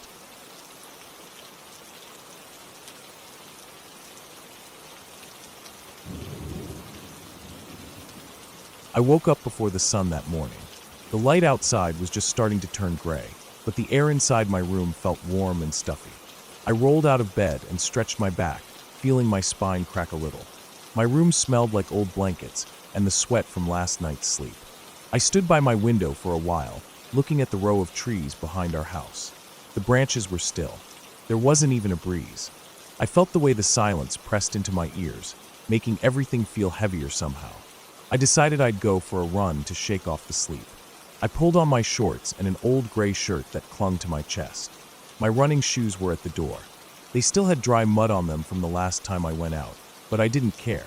I grabbed a small bottle of water and stepped outside. The sun wasn't up yet, but there was enough dim light to see. The concrete driveway felt cold under my soles through the thin shoes. I walked down it, feeling my calf muscles tighten with each step until I got to the road. The street was empty. No cars, no people, just rows of houses with curtains closed and lights off. I started to jog, breathing out slow, steady puffs of air, feeling my chest open up. I ran past the houses, past the small local shop with metal shutters pulled down, past the single broken street lamp that buzzed whenever it rained. I ran until I reached the edge of town. There was a long road leading out towards the farms and fields. On the left side, an old chain-link fence marked the beginning of what used to be a dairy farm. The buildings were abandoned now, collapsing under their own weight. Most people avoided that place. They said teenagers went there at night to drink or do drugs. I never cared about rumors, but I never bothered to check the place out either. I stopped running for a second, leaning forward with my hands on my knees to catch my breath. Sweat dripped off my forehead onto the dusty road. I took a sip from my water bottle, feeling the coldness slide down my throat and settle in my chest. When I stood up straight again, I looked over at the dairy farm. There was something about it in the early morning light that looked different. Not creepy exactly, just silent in a way that made me feel uneasy. Like even the birds didn't want to sit on the rusted roof. I don't know why I did it. Maybe I was bored of my usual route, or maybe I wanted to prove to myself that the place didn't scare me. I walked up to the broken gate. It was hanging off its hinges, and the chain used to lock it was snapped in half, lying in the dirt like an old snake. I stepped over it and entered the yard. The ground was covered in old straw, dry grass, and small mounds of dirt where weeds had grown tall and died back down. The main barn was straight ahead. Its roof had collapsed on one side, and I could see a row of metal cattle stalls inside, all rusted and falling apart. I walked slowly, feeling each crunch of gravel under my shoes. My heart felt louder than usual. There were flies buzzing around the doorway, even though there was nothing left for them to eat. I stepped inside the barn. It smelled like old wood and rust. The air was damp and warm, like inside a closed closet on a humid day. I walked past the stalls, looking at the empty chains that once held cows in place. There were dark stains on the floor, probably from old animal waste or spilled feed that soaked in over the years. I felt my skin crawl thinking about how many animals lived and died here before it was abandoned. As I got to the back of the barn, I noticed a wooden door half hidden behind a stack of broken plastic crates. The door was closed, but the top half was cracked open just a little. I reached for it and pushed it gently. It swung inward with a long creaking sound that made my stomach tighten. Inside was a small storage room. Bags of old feed leaned against the walls, ripped open by rats. Their tiny footprints were all over the dusty floor. The smell of rotting grains filled my nose and made me cough. I stepped in carefully, looking around. There were metal tools hanging on one wall, rusted and dark. Hammers, wrenches, something that looked like bolt cutters. Next to them, on a splintered wooden shelf, was a yellow plastic flashlight. I picked it up and shook it. It felt heavy. I pressed the switch. It flickered once, then turned on, casting a narrow beam of light against the opposite wall. I turned it off and tucked it into my waistband, figuring it might come in handy if the sun hadn't risen by the time I left. I backed out of the storage room and walked out of the barn. The sky was still dark gray, though I could tell dawn was coming soon. I felt an urge to keep exploring. The silence was starting to feel normal now, almost like a blanket over everything. I walked towards another building, this one smaller with metal siding that was rusted through in patches. I stepped inside and realized it was the old milking room. Pipes lined the walls, and broken hoses hung down from metal arms attached to the ceiling. The floor was covered in cracked tiles, stained brown and yellow. A small metal stool sat overturned in the corner. I walked around it, feeling the flashlight bump against my hip. Suddenly I heard a sound outside, a crunch on gravel. My chest tightened so hard it hurt. I turned quickly towards the door, but didn't see anyone. My ears were ringing from the sudden silence. I held my breath, listening as hard as I could. Nothing, just the flies buzzing again, and the distant echo of birds waking up somewhere far away. I walked out of the milking room, my shoes scraping on the tiles. When I stepped outside, I looked left and right quickly. No one was there, but the feeling in my gut didn't go away. It felt like there was something close by, watching me. I hated that feeling. I shook my head and told myself I was being stupid. I started walking back towards the gate. As I walked past the barn again, I saw something near the back fence. At first I thought it was a pile of wood, but then it moved slightly. I froze where I stood, staring at it. It was a person. They were crouched down, facing away from me.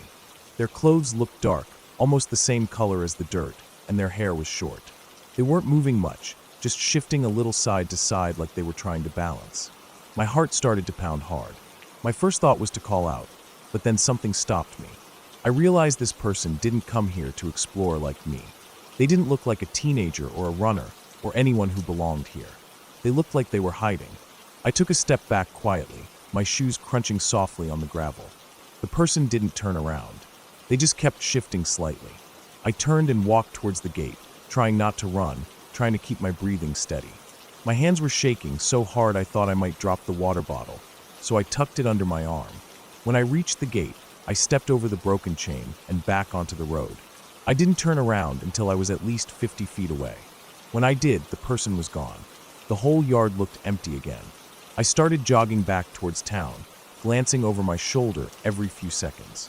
The sky was turning pale blue now, the sun still hidden behind the trees.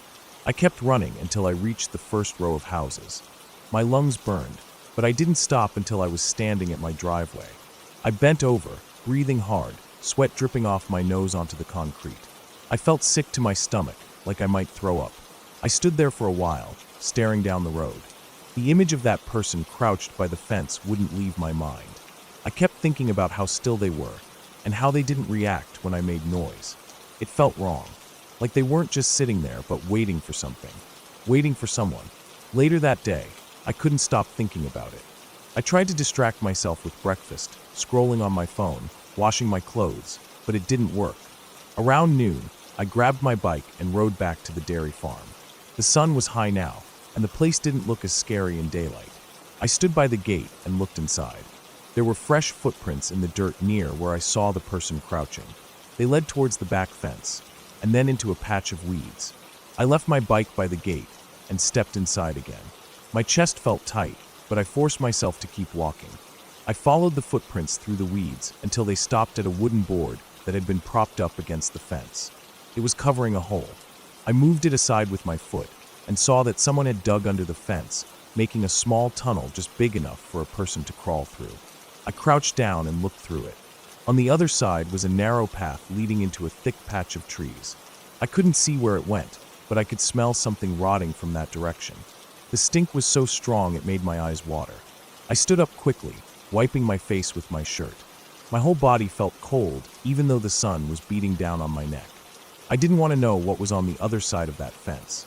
I put the board back over the hole and turned around. As I walked out of the dairy farm, I felt like the silence was following me. It was heavier now, thicker, like it was sticking to my clothes and hair.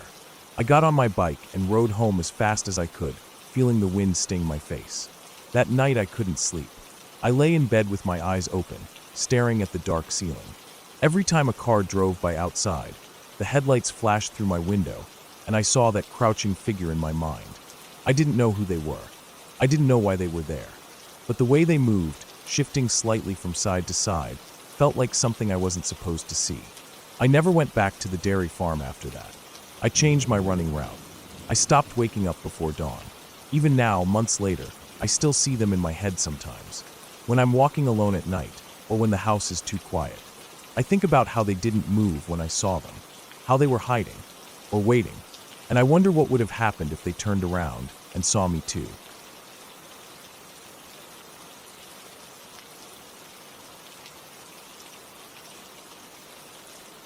I woke up before the sun came up. I don't really know why. Maybe it was the way my back hurt from the hard mattress, or the way my nose felt cold in the air inside the room. I stayed there for a minute, listening to the quiet. The window was open a crack, and I could hear the trees outside moving with the early breeze. I didn't feel sleepy anymore, so I got up, pulled on a thick sweater, and went into the kitchen. The floor felt cold under my feet as I walked to the sink and filled a glass of water. The old pipes made that rattling noise like they always did. I drank slowly, leaning on the counter and looking at the dim shapes of trees outside. The sky was turning lighter, but it was still that bluish gray that makes everything look flat. I finished the water and placed the glass down. My phone was charging on the table, so I unplugged it and checked the time. It was just past 5. Too early for breakfast, too late to go back to sleep. I decided to take a walk down the road before the sun came up fully. It was something I used to do every morning when I lived out here years ago. I put on socks and shoes, grabbed my small flashlight from the drawer, and went outside. The cold air hit my face and woke me up properly. I could see my breath in front of me as I walked down the gravel driveway to the road. The gravel crunched under my shoes with every step. At the end of the drive, I turned right onto the road. It was an old country road, just cracked gray pavement with thin grass growing out of the edges and dirt ditches on each side. Trees lined both sides, tall pines mixed with thin bare ones, their branches almost touching above me in some places. I turned off my flashlight because there was enough early light to see the road. As I walked, I felt that calm feeling you get when no one else is awake yet. The air smelled like pine and wet dirt. There were birds beginning to wake up, making soft chirping sounds high above. I walked for maybe 10 minutes before I noticed something ahead. At first, it looked like a black shape in the road. I thought maybe it was a tree branch that fell. As I got closer, I saw it was a dead raccoon. Its body was flattened on one side, and flies were starting to gather even in the cold. I stepped around it and kept walking. My shoes scuffed the gravel as I avoided the carcass. I remember thinking about how many cars might have driven over it in the night. I kept going, my breath coming out in quick white clouds as I picked up the pace a little to warm up. My fingers were cold, even inside my sweater sleeves. About another 5 minutes down the road, I heard a noise behind me. It sounded like a car coming, but there were no headlights. I stopped and turned around. There was nothing. The road was empty all the way back to the curve near my driveway. I stood there for a moment, listening. The wind had stopped, so everything felt extra quiet. Then I heard it again, a faint crunching sound like someone stepping on gravel. I felt my heart beat faster as I scanned the trees on both sides. I couldn't see anything. I told myself maybe it was a deer moving through the brush, or an old branch falling and shifting gravel near the edge. I turned back around and kept walking. My ears felt hot, even though the rest of me was cold. After a few steps, I heard it again. Crunch, crunch, slow and steady behind me, matching my steps. I stopped suddenly, and it stopped too. I stood completely still. My eyes were open wide, scanning the trees and shadows on both sides. I couldn't see anyone. I waited there, listening to my own breathing, feeling the tightness in my chest. Then, very quietly, I took a step forward. As my foot touched down on the gravel, I heard it again behind me. Crunch. I turned around fast and flicked on my flashlight. The beam cut through the dim morning light and lit up the gray road behind me. Empty.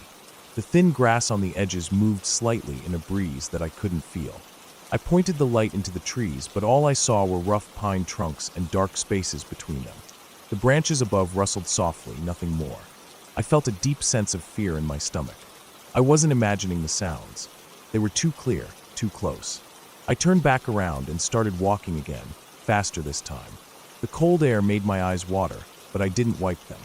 I just kept looking straight ahead at the curve in the road far in the distance. The noise started again, this time faster. Crunch, crunch, crunch. I could hear it gaining on me.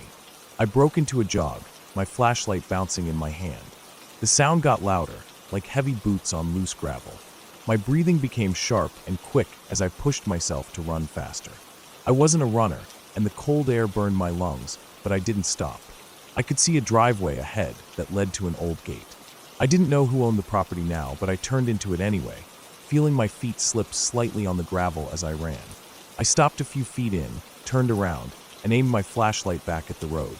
My heart was pounding in my ears so loud I almost couldn't hear anything else. Nothing. The road was empty. I was bent over, hands on my knees, trying to catch my breath. My legs felt shaky. I stood there for a while, scanning the trees and the road with my flashlight. After what felt like a long time, I didn't hear anything else. No crunching, no footsteps, just the sound of my breathing and the distant birds waking up. I stood up straight and turned off my flashlight to save the battery. The sky was getting brighter now, turning a light purple near the treetops. I looked down the road in both directions. It was empty. Part of me wanted to keep going with my walk, but my gut told me to go home. I turned around and walked back down the driveway to the road. I forced myself to walk at a normal pace, even though every part of me wanted to run. My ears were listening so hard that every sound seemed louder. A bird landing on a branch, a twig falling to the ground, the distant rush of water in the creek far away. When I reached the dead raccoon again, I stepped around it quickly without looking down. My driveway came into view, and I felt a tiny bit better. I turned and walked up the gravel drive, the small rocks slipping under my shoes.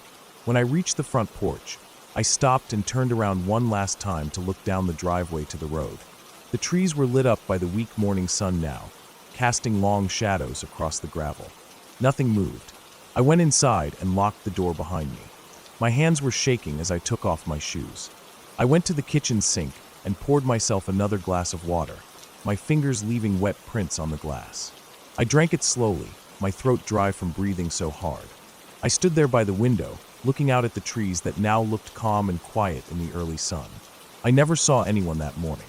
I never saw what made those footsteps behind me. I thought about calling someone to come over, or even calling the police to check the road. But what would I say? That I heard footsteps behind me and saw nothing? They would think I imagined it. Maybe I did. But even now, when I think about that morning, I still hear those footsteps in my head. Slow and heavy. Crunch, crunch, crunch, matching my own steps in the cold quiet of that early dawn. After that day, I stopped going for walks before sunrise. I waited until the sun was up high enough to light the road completely. Even then, every time I stepped onto that old cracked pavement, I felt my chest tighten. I never heard the footsteps again, but the memory stayed with me like a shadow just out of sight.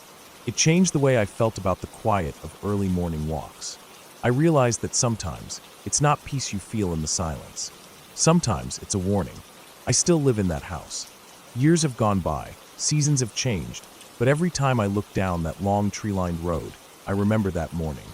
I remember the sound of those footsteps getting closer and closer. I remember how small and alone I felt, out there in the cold air, with nothing but a flashlight and my own fear. And even though I never saw anyone, never saw anything at all, the fear felt as real as the ground under my feet that day. It taught me that sometimes the scariest things are not what you see, but what you hear following you, when you know deep down that you're supposed to be alone.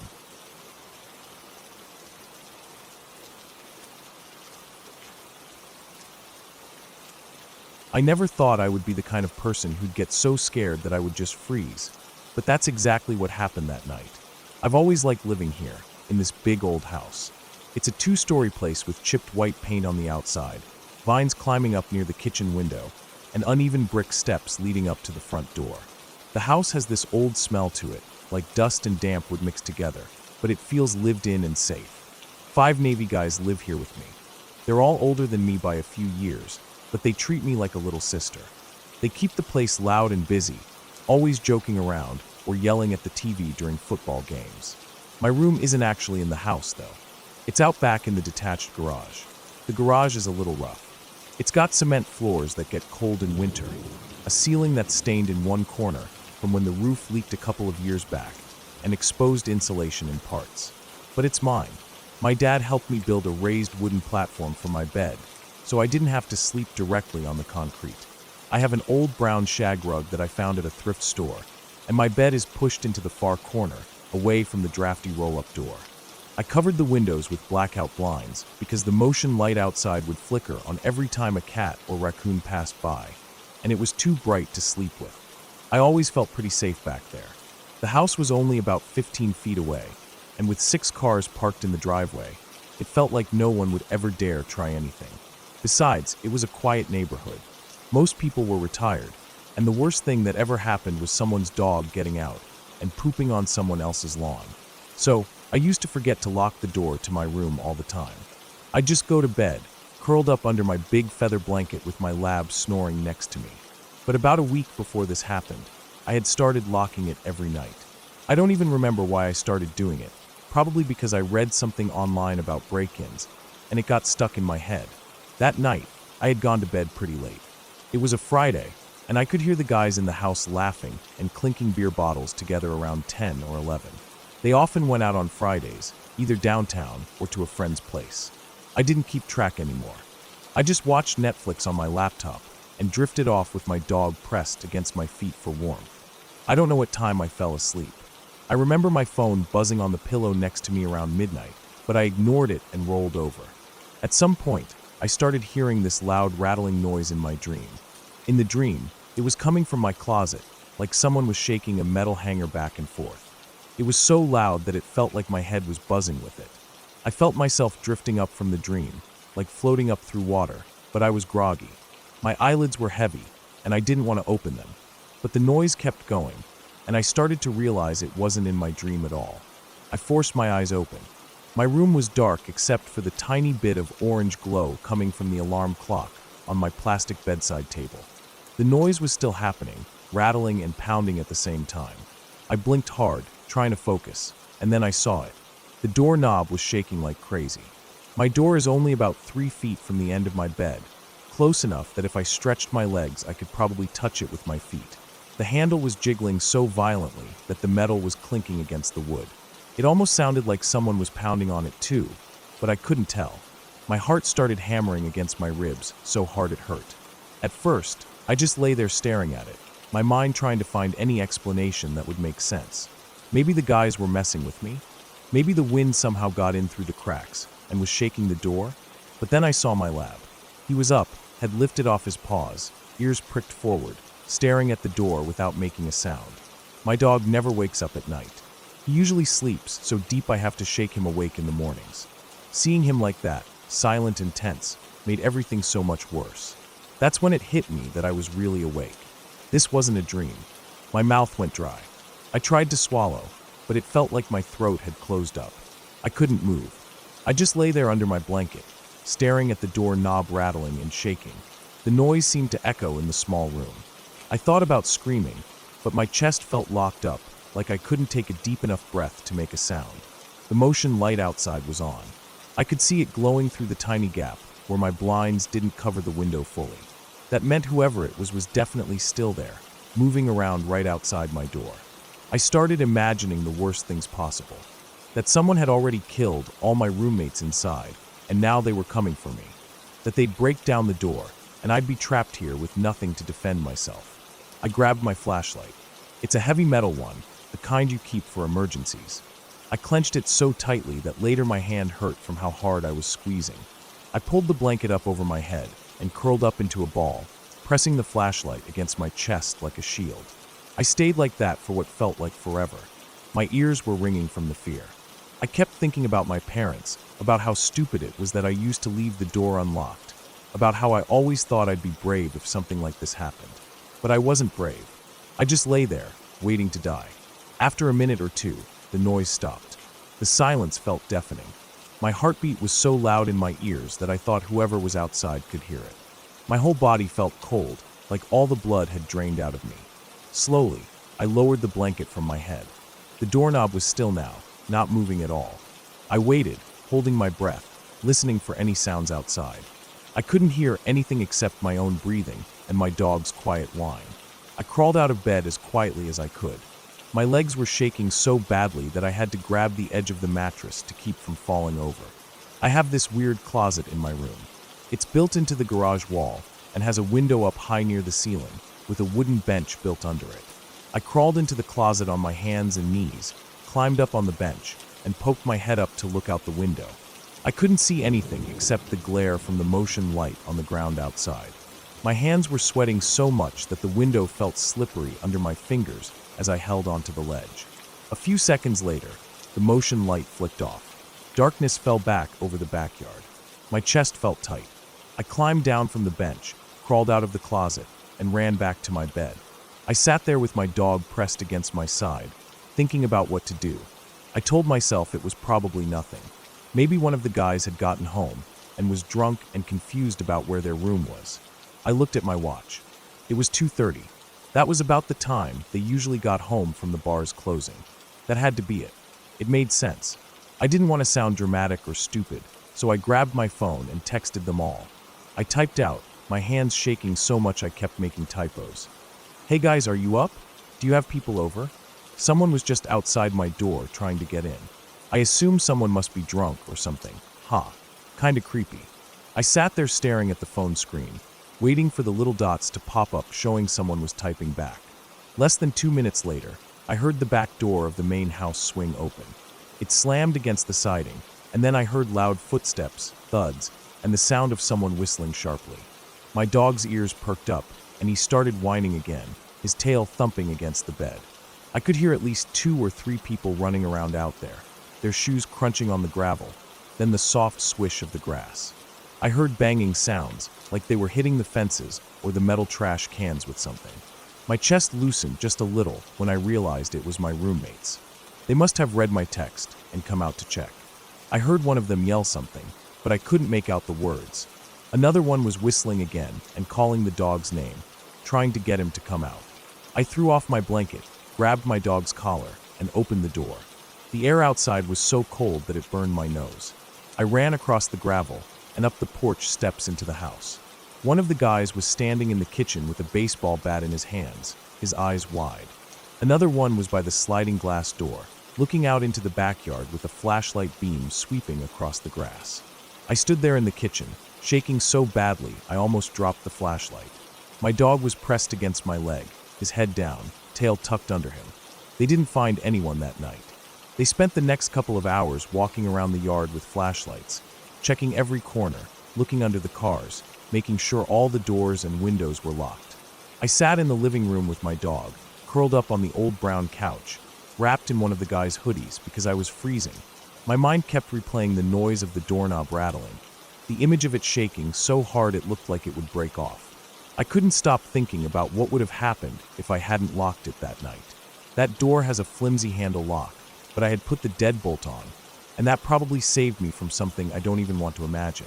They never saw anyone, but in the morning, when it was finally light out, they went back out to check again. Near the side fence, in the dirt by the tall weeds, they found a pack of cigarettes lying on the ground. Next to it was a crumpled brown paper bag with a burger wrapper sticking out, like someone had been sitting there eating it. That spot is hidden from the street by the row of cars, and from the house by the garage. Whoever it was must have been sitting there, watching the house for who knows how long. My stomach twisted when I saw it. The burger bag was still greasy, and there were fresh footprints in the dirt. One of the guys took pictures of it all just in case. We figured it was probably someone trying to rob us.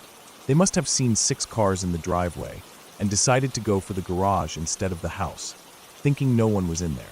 Maybe when they realized the door was locked.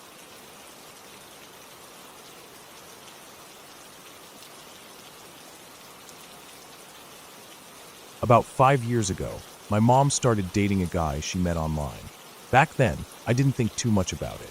I had just started dating the woman who would later become my wife, and we had met online too. My mom had been single for a while, and I guess she was lonely. She was the kind of person who needed people around her, who needed someone to talk to share breakfast with, to sit next to her on the couch in the evenings. When she first told me about him, I remember thinking it was probably good for her. Someone to take care of her, to take her out to dinner, to make her laugh maybe. But that's not how it turned out. The first time I met him, he didn't say much.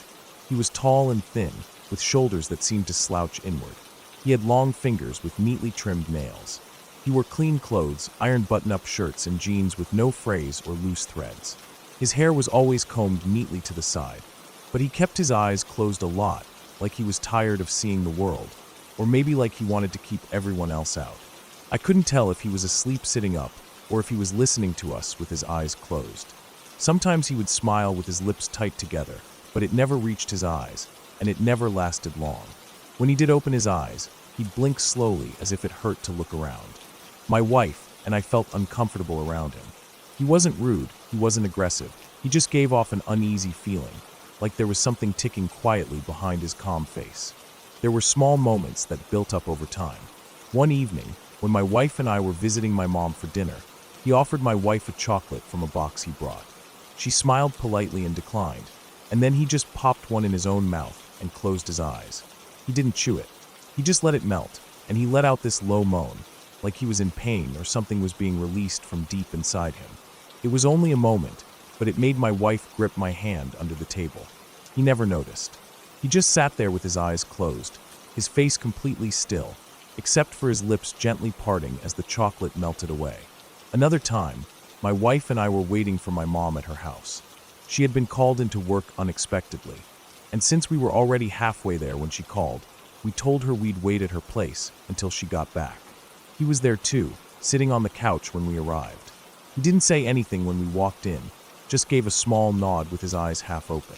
Then he got up and went into my mom's bedroom and closed the door. We thought maybe he was on a call or needed to rest, but hours passed and he never came out. My wife and I sat in the living room, watched TV quietly, drank the coffee my mom always kept brewed in a thermal pot, and we kept glancing at her closed bedroom door. At one point, I walked down the hall, pretending to look for the bathroom, and I paused outside the door. I didn't hear anything. No voice, no snoring, no movement. It was just silent behind that door. I walked back to my wife and sat down, feeling a strange heaviness in my chest. Just before Christmas that year, my mom told us they were having problems. She didn't go into too much detail, but she said he was getting quiet, spending long hours just sitting and not responding to her questions, staring at his phone without touching it, or sitting with his eyes closed for hours. She said it made her feel lonely, even with him there. She cried a little when she told us. My wife and I listened carefully. We told her we thought it was for the best if she ended it. We didn't want to say too much because she loved him at some point, or thought she did, and we didn't want to make her feel stupid for that. But honestly, we both felt relieved that she was planning to leave him. She decided to break up with him on Christmas Eve. She told us over the phone after we left her house one evening. She said she didn't want to start the new year feeling trapped. My wife and I supported her decision completely. We spent the night at my mom's house on Christmas Eve, mostly to be there for her. That evening passed quietly. He wasn't there. She said he would come by to pick up some of his stuff after Christmas. We spent the evening wrapping gifts with her, helping her bake cookies, drinking tea with cinnamon sticks, and watching an old movie with the volume low because she said she didn't want too much noise in the house that night. In the morning, we woke up early, opened a few gifts with her, hugged her tight, and then left to go visit my dad. It started snowing when we were on our way to my dad's house. At first, it was light, just small flakes drifting down onto the road and melting as they touched the asphalt. But within an hour, it got heavy. Thick sheets of snow fell sideways in the wind, covering everything. By the time we reached my dad's place, it was clear we wouldn't be going back to my mom's that day. The roads were covered, and driving in that snow would have been dangerous. My dad lived further away, in a more rural area, so the plows didn't reach him quickly. We ended up spending the night there, sleeping in my old room with the smell of dust and old books filling my nose. It was actually nice to be snowed in. We hadn't planned on it, but it gave us an excuse to rest. My wife and I spent the evening sitting by the window, watching the snow build up outside, the yard lights glowing dimly under the blanket of white. The next morning, we got up early. The sky was clear and bright blue. The snowplows had been out before dawn, scraping the roads clean, leaving tall banks of snow on either side. My wife turned to me while we were brushing our teeth and said, "I think we should stop by your mom's on the way home." I asked why, and she just shook her head, her eyes worried. "I just have a really bad feeling," she said quietly. I rinsed my mouth and didn't say anything, but I knew what she meant. Something about her ex-boyfriend, something about his silence, the way he moved so quietly, the way he never looked anyone in the eye for long. It made both of us uneasy. We drove slowly through town. The sun made the snow on the rooftops shine so bright it hurt my eyes. When we pulled into my mom's driveway, I felt my stomach tighten. Her car was parked there, which didn't mean much since she walked to work often, but it still made me feel nervous. My mom never locked her door. It drove me crazy. I'd told her 100 times to lock it, especially since she lived alone now. But she said she never needed to, that no one would come in without knocking.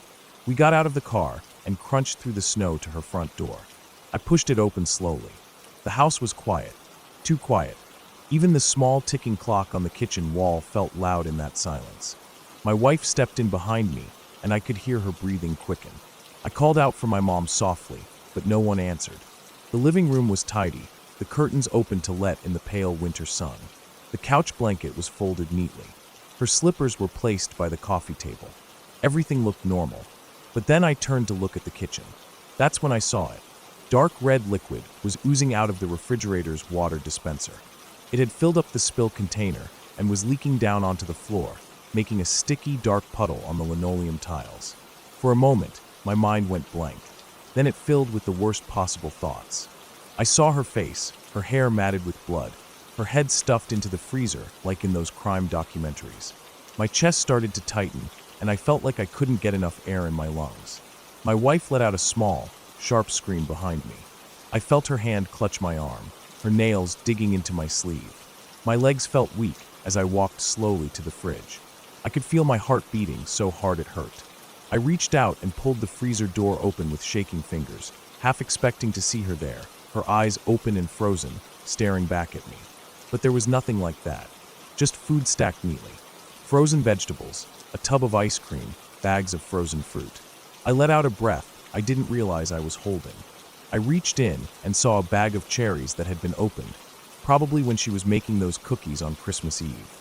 The bag had fallen against the ice dispenser. Some of the cherries were crushed under the weight of other frozen things, and juice had leaked out and dripped down through the ice dispenser into the water tray. I stood there, staring at that bag of cherries for a long time. My knees felt weak, and my stomach was in knots. I turned to look at my wife. Her eyes were wet with tears, but she let out a shaky laugh when she saw the cherries. We stood there for a long time, holding each other in that small kitchen, the smell of cold air and faint cherry sweetness filling the space between us. I wiped up the juice with some paper towels, cleaned out the tray, and threw the dripping paper into the trash. My wife poured us each a glass of water, and we sat down at the kitchen table. My hands were still trembling, and my chest still hurt from the panic. But I felt relief so strong that I almost started crying. My mom came home half an hour later. She had walked to work like she always did. She was surprised to see us there, but happy. She made us tea and told us about her morning at work, about her plans to take down the Christmas tree later that day. She seemed calm, lighter than she had in weeks. As we sat there listening to her talk, I couldn't help but glance at the freezer a few times, thinking about how easily fear can take over, how a mind can spin stories that feel so real, so vivid, that your body believes them completely. It made me realize how close fear and love sit inside us, both strong enough to make your knees weak, both strong enough to make you drive through heavy snow just to check if someone you love is safe. When we left that day, my mom hugged us at the door. The sun was already starting to set, casting a soft pink light on the snow-covered street. My wife and I walked to the car holding hands. We didn't talk much on the drive home. We didn't need to. I kept thinking about that feeling when I opened the freezer door, that moment of raw fear, how it drained out of me like warm water when I saw those frozen cherries instead of what my mind imagined. It reminded me that sometimes the scariest moments in life come from the things we build up in our own heads. But at the same time, I was glad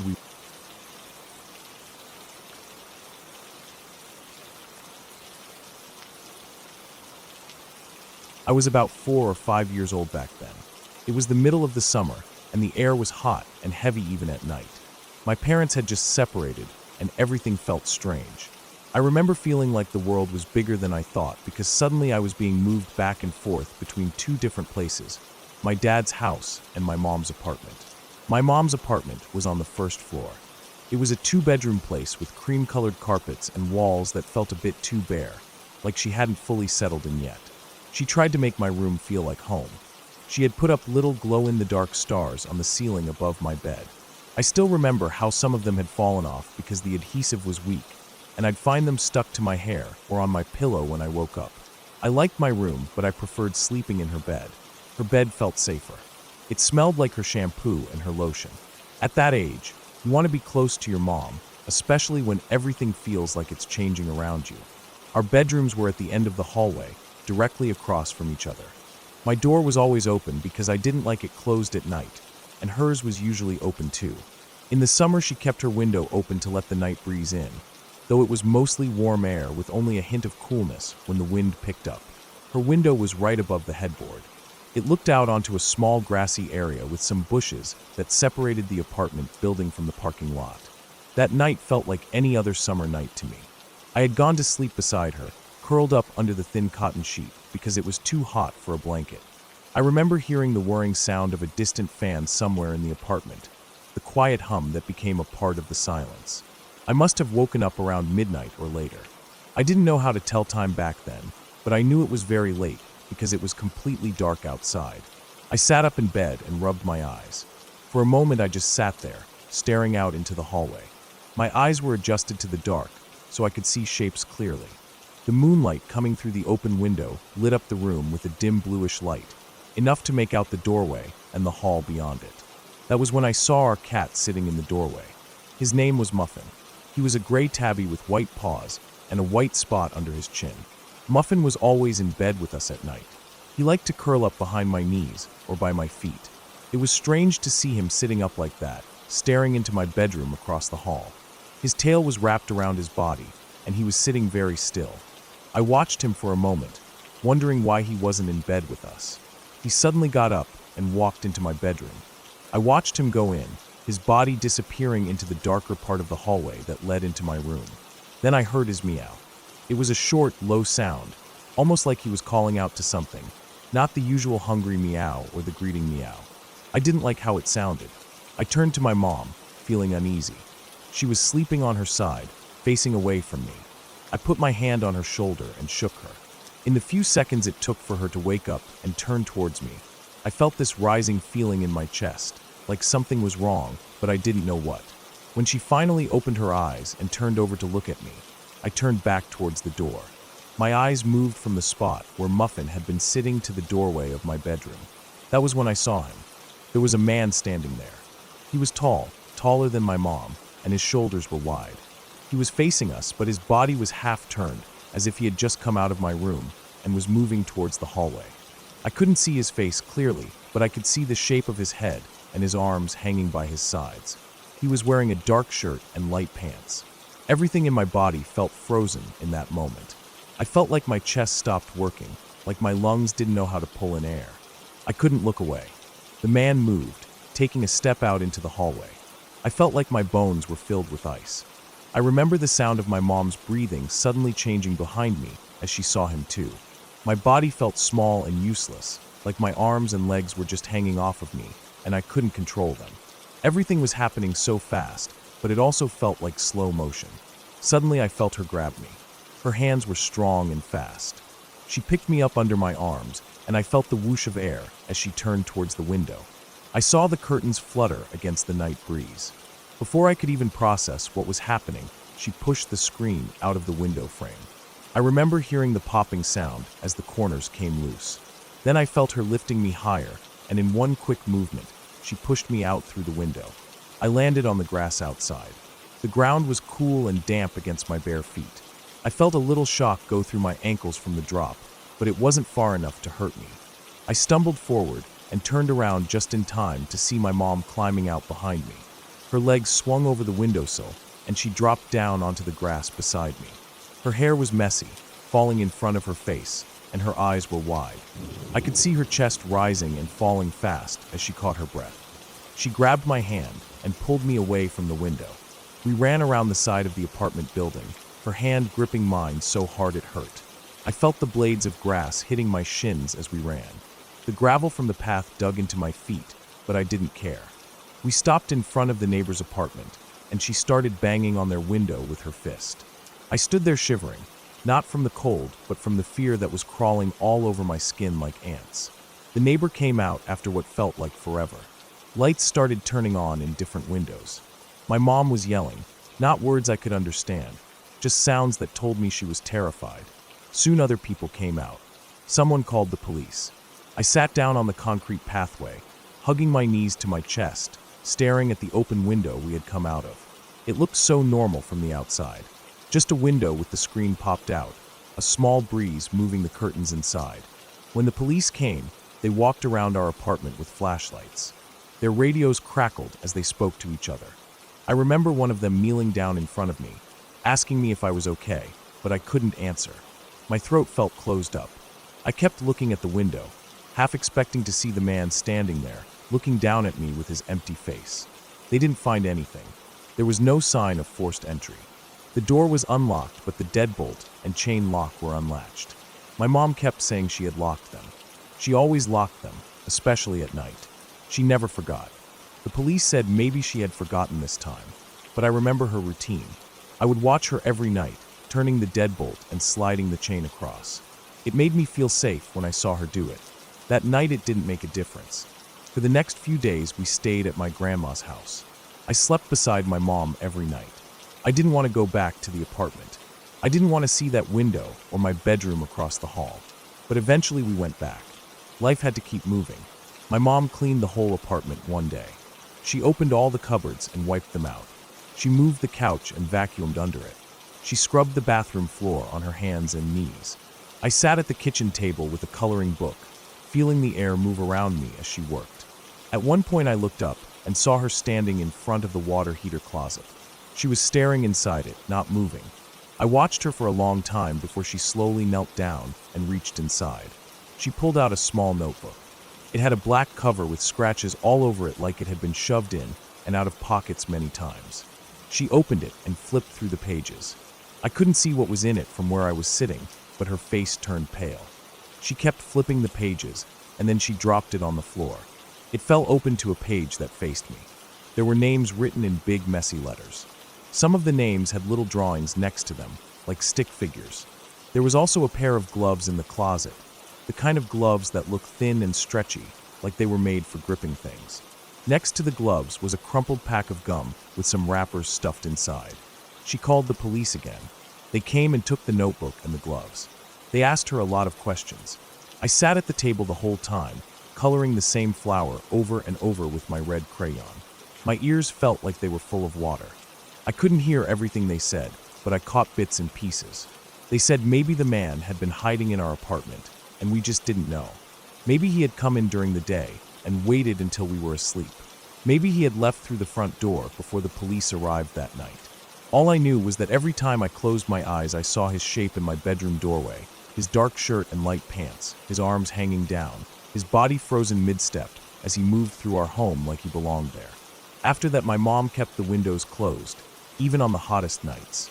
She bought extra locks for the door, and she kept the chain lock on even when the sun was out.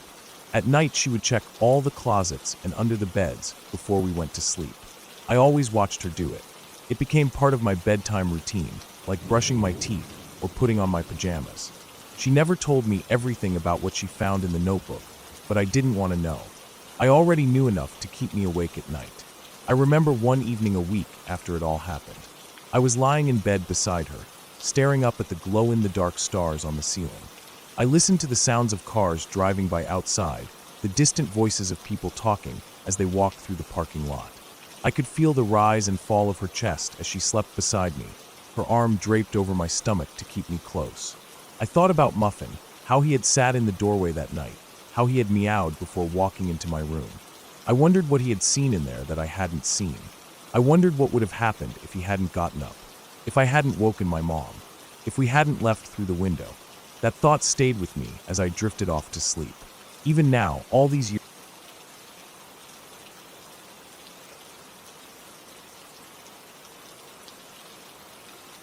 I woke up early that morning because the heat inside my room was unbearable.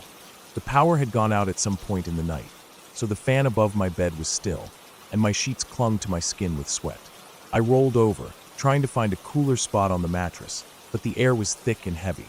I lay there for a while, staring at the ceiling, feeling tired but unable to fall back asleep. After a few minutes, I gave up and sat up on the edge of the bed. My shirt was damp with sweat, sticking to my back. I peeled it off and wiped my face with it before tossing it on the floor. The house was quiet.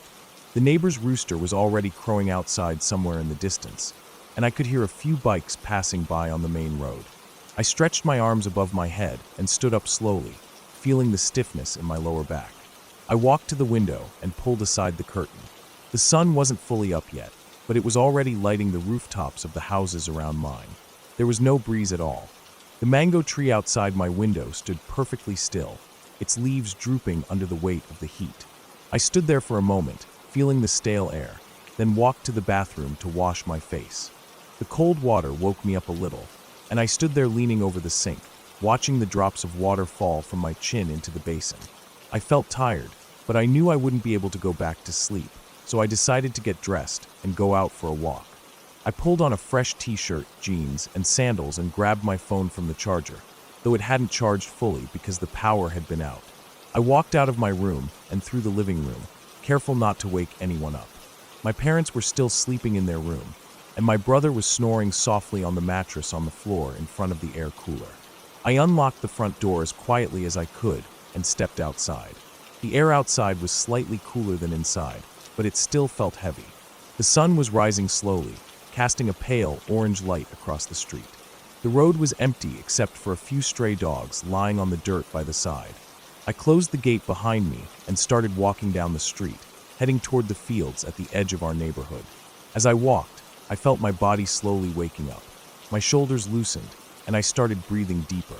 The street smelled of dust and old cement walls, mixed with the faint smell of garbage that always hung around the alley near the shops. I walked past closed tea stalls and shuttered shops. A few old men were sitting on a bench outside one of the shops, fanning themselves lazily and talking in low voices. They didn't look at me as I passed.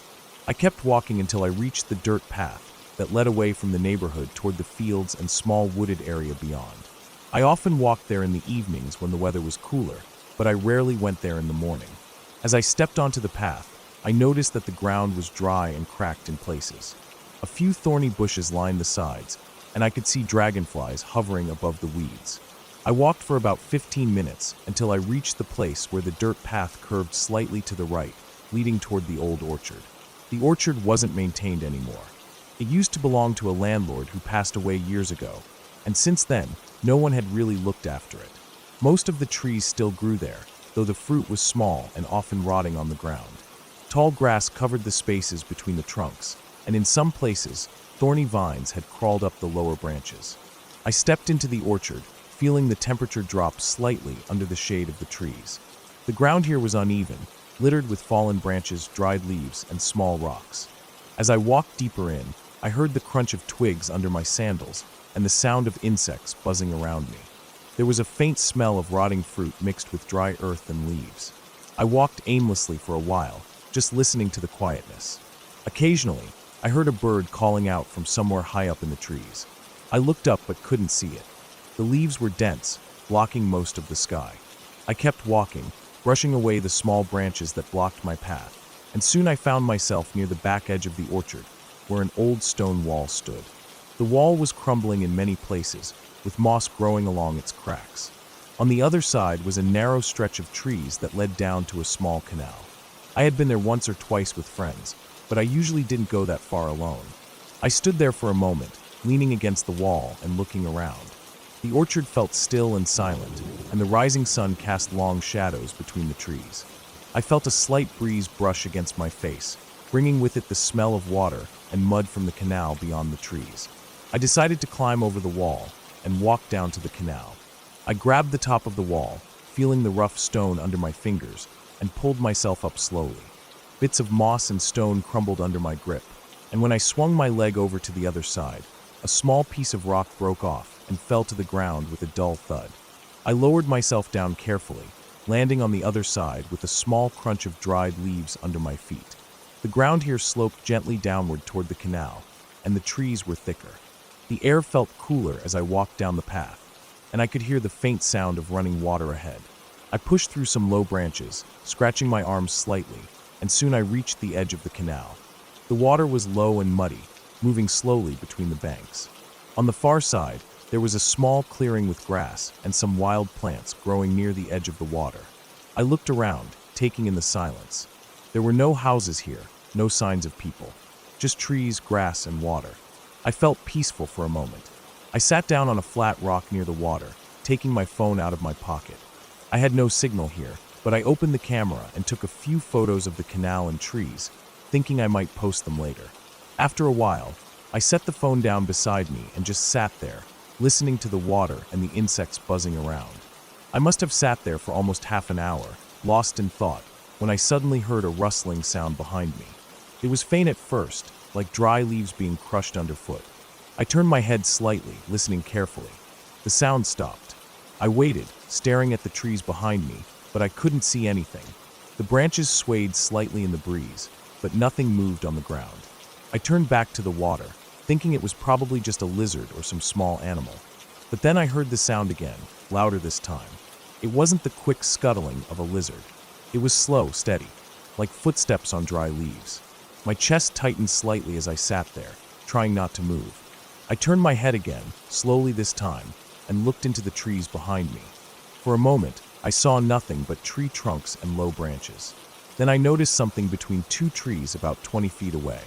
It was a figure, partially hidden behind the trunk of one tree. It wasn't moving, just standing there. My eyes focused on it, and I realized it was a man. He was wearing dark clothes, a long black shirt and pants that blended into the shadows of the trees. I couldn't see his face clearly, but I could tell he was facing me.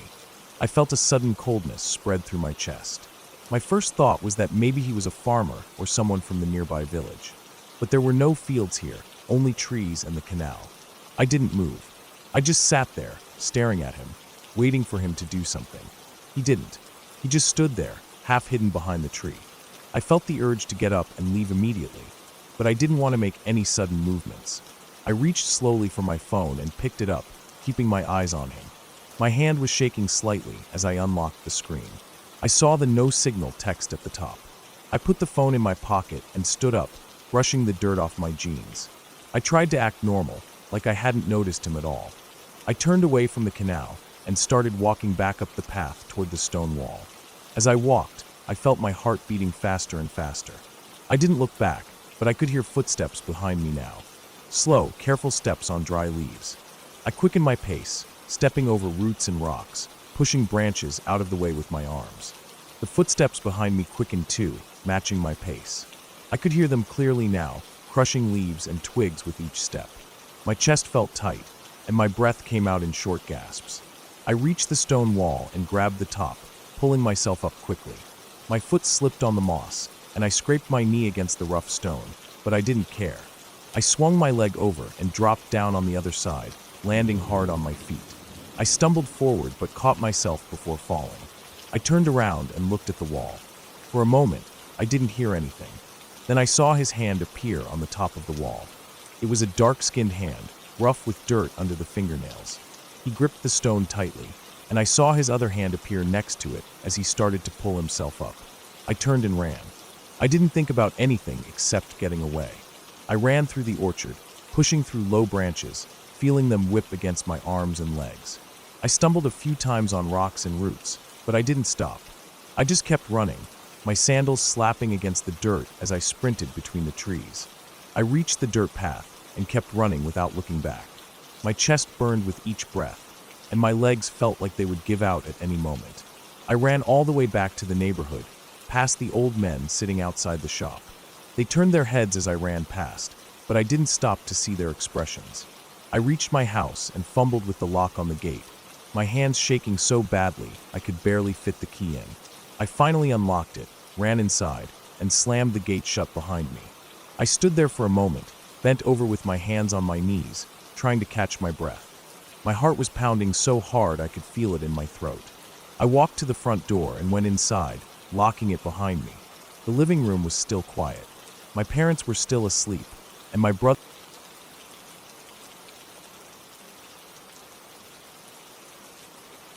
I woke up that morning feeling like any other day. I had planned this solo hiking trip for weeks.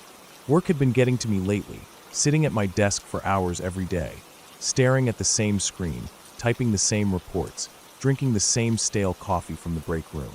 I felt trapped. I needed something to clear my head. I chose a trail I had seen online, deep in the national forest, far away from my apartment in the city.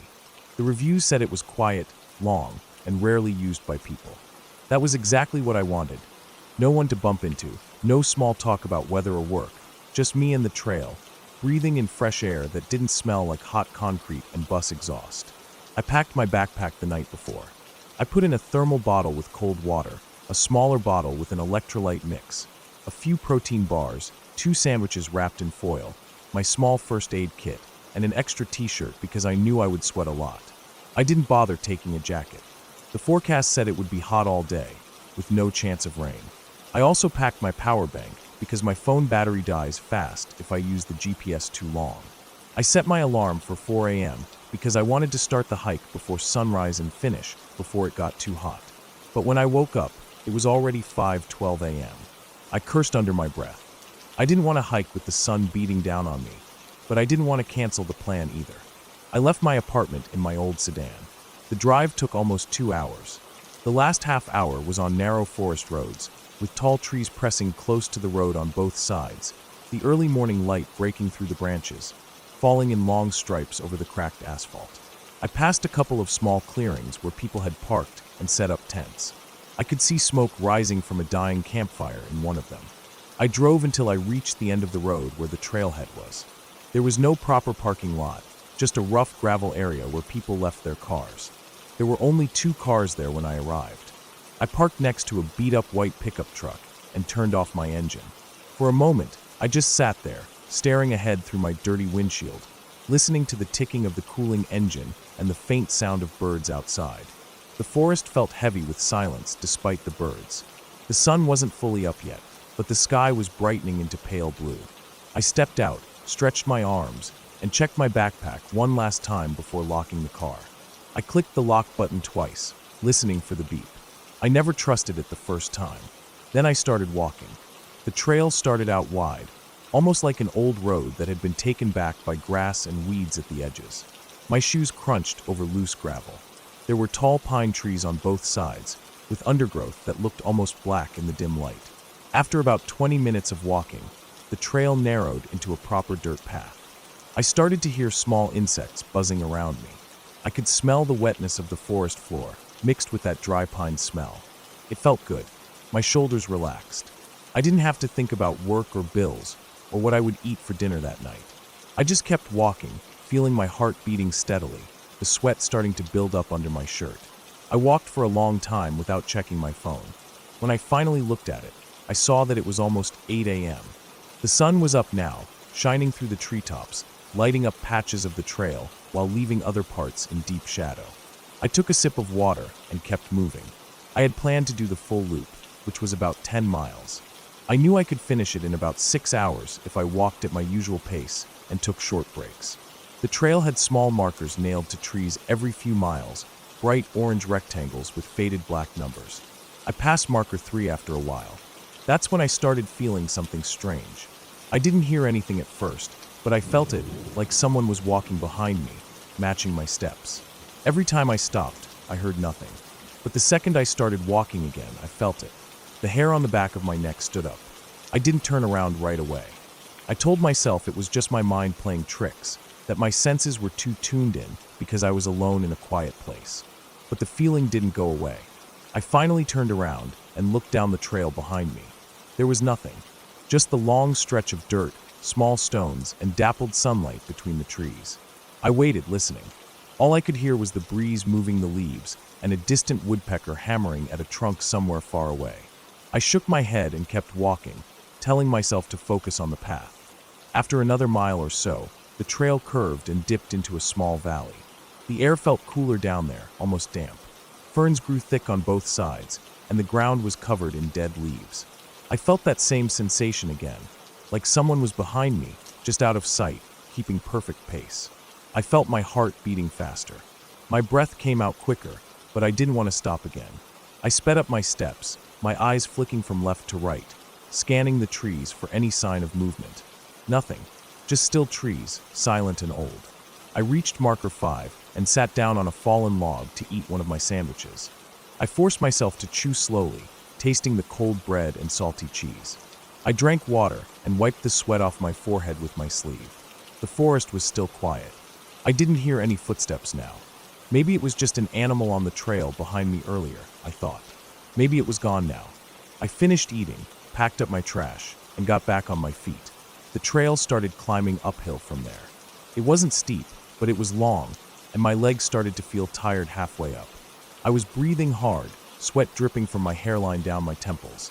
The sun was fully up now, and the air felt heavy and hot. I kept pushing forward, feeling my thighs burn with each step.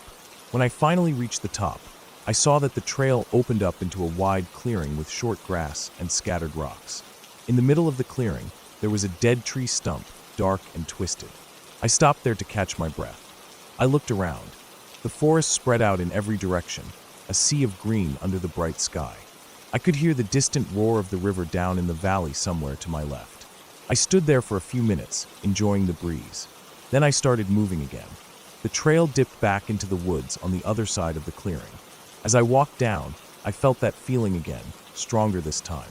It was like whoever was behind me was getting closer. My chest felt tight.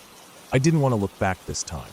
I just kept moving, my steps quick and clumsy over roots and loose rocks. My backpack bounced on my shoulders. Sweat ran down my back, making my shirt stick to my skin. I felt my breath coming out ragged now. I finally couldn't take it anymore. I stopped and spun around, scanning the trail behind me. There was nothing. The trail was empty. I waited, staring at the spot where I thought someone should be standing if they were there. Nothing moved. The wind rustled the treetops above me, but down where I stood, the air was dead still. I felt dizzy for a moment. I bent down, hands on my knees, trying to calm my breathing. My heart was hammering against my ribs so hard it hurt. After a while, I straightened up and told myself again that it was all in my head, that I was just paranoid from being alone for so long. I kept walking, slower now, feeling drained. I reached marker 7 around noon. I sat down on another fallen log to eat my second sandwich. The bread was warm now, the cheese soft and oily. I forced myself to eat it. I drank half my remaining water and checked my phone battery. It was down to 20%. I turned off the GPS to save power. I knew the trail was a loop. I just had to keep following it, and I would end up back at the parking area. I rested for about 10 minutes before getting back up. As I walked, I started hearing faint crunching noises behind me. At first, I thought it was echo from my own footsteps, but it didn't match perfectly. Sometimes the crunch came half a second after mine. Sometimes it was softer. Sometimes it stopped altogether. I didn't want to turn around anymore. I felt like if I turned around, I would see something that I didn't want to see. So I just kept walking. The noises kept following me for the next hour. My mouth felt dry. I finished the last of my water and kept the empty bottle in my side pocket. When I reached marker 9, the trail narrowed into a single file path between thick undergrowth. The trees grew closer together here, blocking out most of the sunlight. The air felt cool but stale. I could smell the rot of old leaves and wet wood. I felt a sudden urge to pee, so I stepped off the trail a few feet behind a wide tree. I kept listening as I unzipped. I heard nothing at first, just my own breathing and the sound of liquid hitting dirt. Then I heard it, that faint crunch again, like someone shifting their weight on dry leaves. I zipped up quickly and stepped back onto the trail, my eyes scanning the shadows. Nothing, just trees and darkness. I started walking faster now, almost jogging. My backpack bounced hard with every step, the straps rubbing the skin raw on my shoulders. My chest hurt from breathing so fast. I felt dizzy and lightheaded, but I didn't want to stop. I needed to get out of there.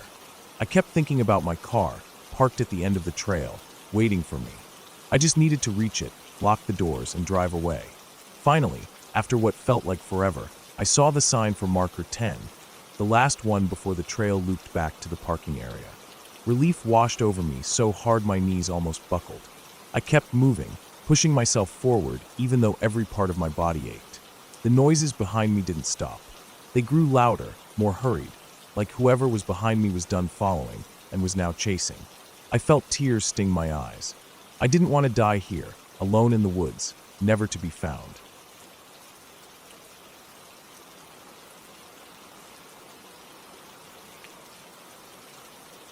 I never thought a simple drive home could turn into the scariest experience of my life.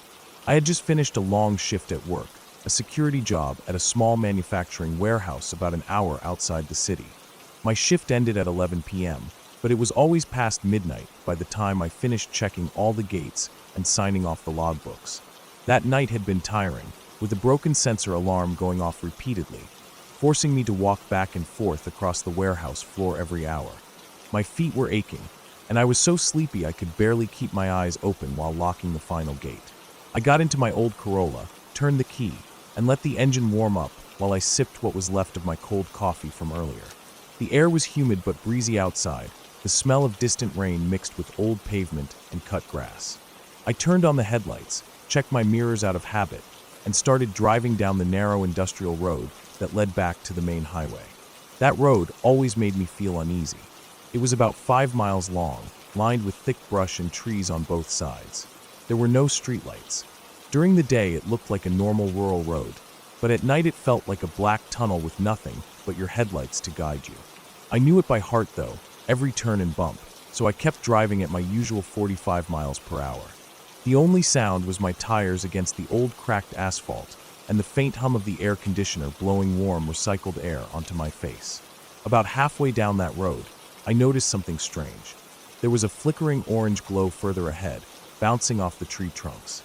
I slowed down, thinking maybe someone's car had caught fire, or it was a work crew fixing something late at night. As I got closer, I realized it was a small fire on the ground, right by the edge of the road, like someone had built a campfire there. That made no sense. There were no houses nearby, no campgrounds, no reason for anyone to be out there in the middle of the night. I slowed almost to a crawl, rolling down my window slightly to see if I could hear voices, but there was nothing. Just the crackle of the small fire and the constant insect noise from the trees.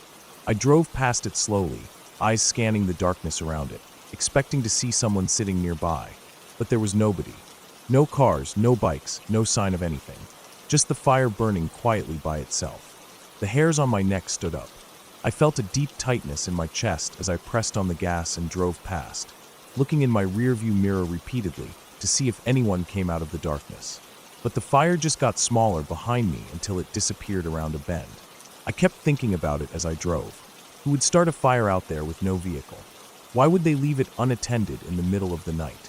I tried to shake the feeling off, telling myself maybe it was a prank or someone camping illegally. I turned onto the main highway and started the 30-minute drive through farmland and small neighborhoods back to my apartment. I turned up the radio to keep myself awake, but my mind kept going back to that fire. It didn't feel right. Something about the way it was burning alone in total darkness made my stomach turn. I reached my neighborhood a little after 1 a.m. It was silent, all houses dark except for the occasional porch light.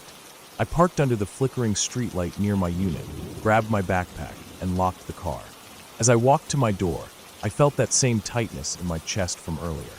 I looked around, expecting to see something in the shadows. There was nothing, just the faint rustle of tree leaves in the warm breeze. I went inside, locked the deadbolt, and double-checked my windows like I always did. I took a quick shower to wash off the warehouse smell, then collapsed on my bed without even drying my hair properly. I didn't even bother turning off the small lamp on my bedside table. I just lay there staring at the ceiling fan spinning slowly, feeling my eyelids getting heavier with each turn. But just as I was about to drift off, I heard a sound that made my heart skip a beat. It was a scraping noise from outside my window, like something brushing against the brick wall under the window ledge.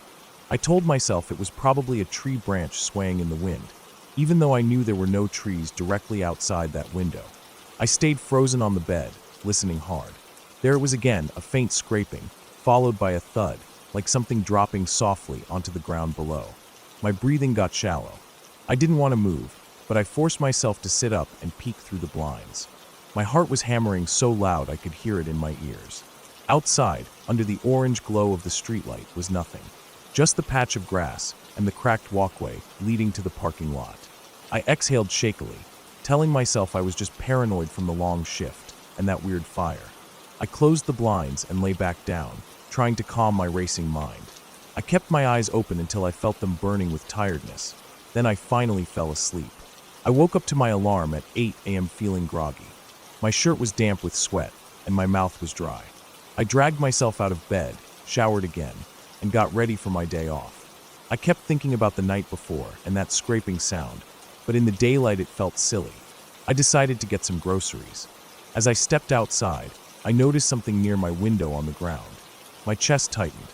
It was a footprint in the patch of dirt under the window. A barefoot print, not a shoe, just a single footprint, toes and heel clearly pressed into the damp soil. It was too big to be a child's. It looked like an adult man's foot. I stood there for a long time staring at it. My stomach felt heavy and cold. I checked my window carefully. The screen was intact, but slightly bent on one corner. I looked around at the parking lot, the other apartments, the street. Nobody was out there. Just silence and the chirping of birds in the morning sun. I went back inside and locked everything again. I couldn't sit still, so I decided to drive to my brother's house on the other side of town. I packed an overnight bag just in case. As I drove, I kept thinking about that footprint. Why would someone be walking barefoot under my window at night? What if they had been watching me sleep? I spent the day with my brother, playing video games and trying to laugh it off. But as night came again, I felt my chest tighten. He offered me a beer, but I couldn't relax. I kept looking out his windows, checking his locks. Around 10 p.m. I finally told him about the footprint. He looked concerned and told me to stay over. I agreed. We made up the guest bed for me in his spare room. I felt a bit safer knowing someone else was in the house. But that night I woke up again. It was around 3 a.m. I didn't hear any scraping, but I felt something, like I was being watched. The room was dark except for a sliver of light coming from the hallway under the door. I lay there frozen, listening. There was a faint creaking sound, like the floorboards in the living room. My mouth went dry. I stayed completely still, straining my ears. Then it was silent again. I don't know how long I stayed awake, but eventually I drifted off from sheer exhaustion. In the morning, I told my brother about it. He walked around the house, but didn't see anything out of place. I stayed at his place for another night, and nothing happened. The following day, I had to go back to work. I drove home in the afternoon to get fresh clothes. When I pulled up, I noticed something that made my stomach drop. My window screen was bent even more, and there were now 2 barefoot prints in the dirt under the window, one slightly overlapping the other. It was like whoever it was had been there again, standing there for a while. I went inside, locked everything, packed my clothes as fast as I could, and left. I called my landlord and asked if maintenance had been around. He said no one was scheduled. I didn't know what to do. I felt too embarrassed to call the police just for footprints, but I felt terrified to sleep there again. That night I went to work feeling sick with anxiety. I kept looking at the security cameras around the warehouse, checking for any movement outside the gates. My shift felt longer than ever. At the end of the night, around 11:30 p.m., I walked out to the parking lot, scanning the shadows carefully before unlocking my car.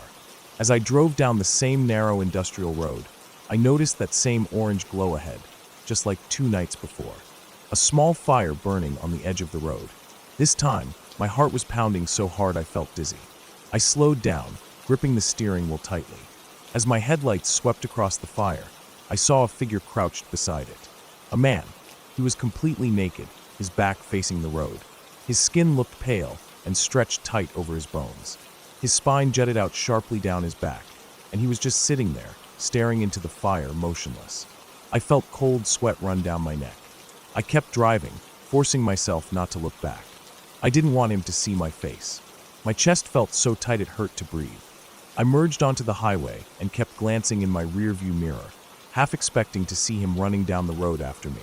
But there was nothing, just the empty road disappearing behind me into darkness. I drove straight back to my brother's place. I didn't care that it was almost 1 a.m.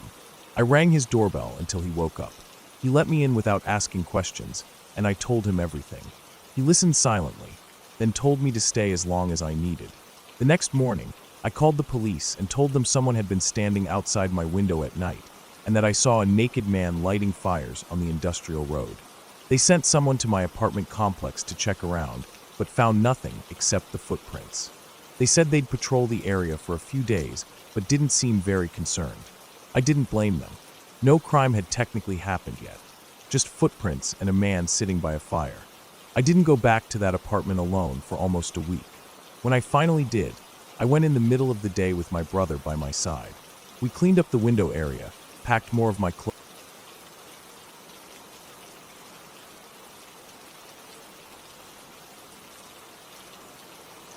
I woke up before sunrise that morning. My alarm hadn't gone off yet, but I could feel the faint light pressing against my eyelids from the thin curtain hanging over my small bedroom window. I lay there for a moment, listening to the stillness in the room, the quiet hum of my old ceiling fan, and the low clicking sounds of the metal chain hitting its side. I stretched my arms out under the blanket, feeling the cold air brush against my fingers as they slipped out from underneath. My bed felt warmer than usual, or maybe the outside air felt colder.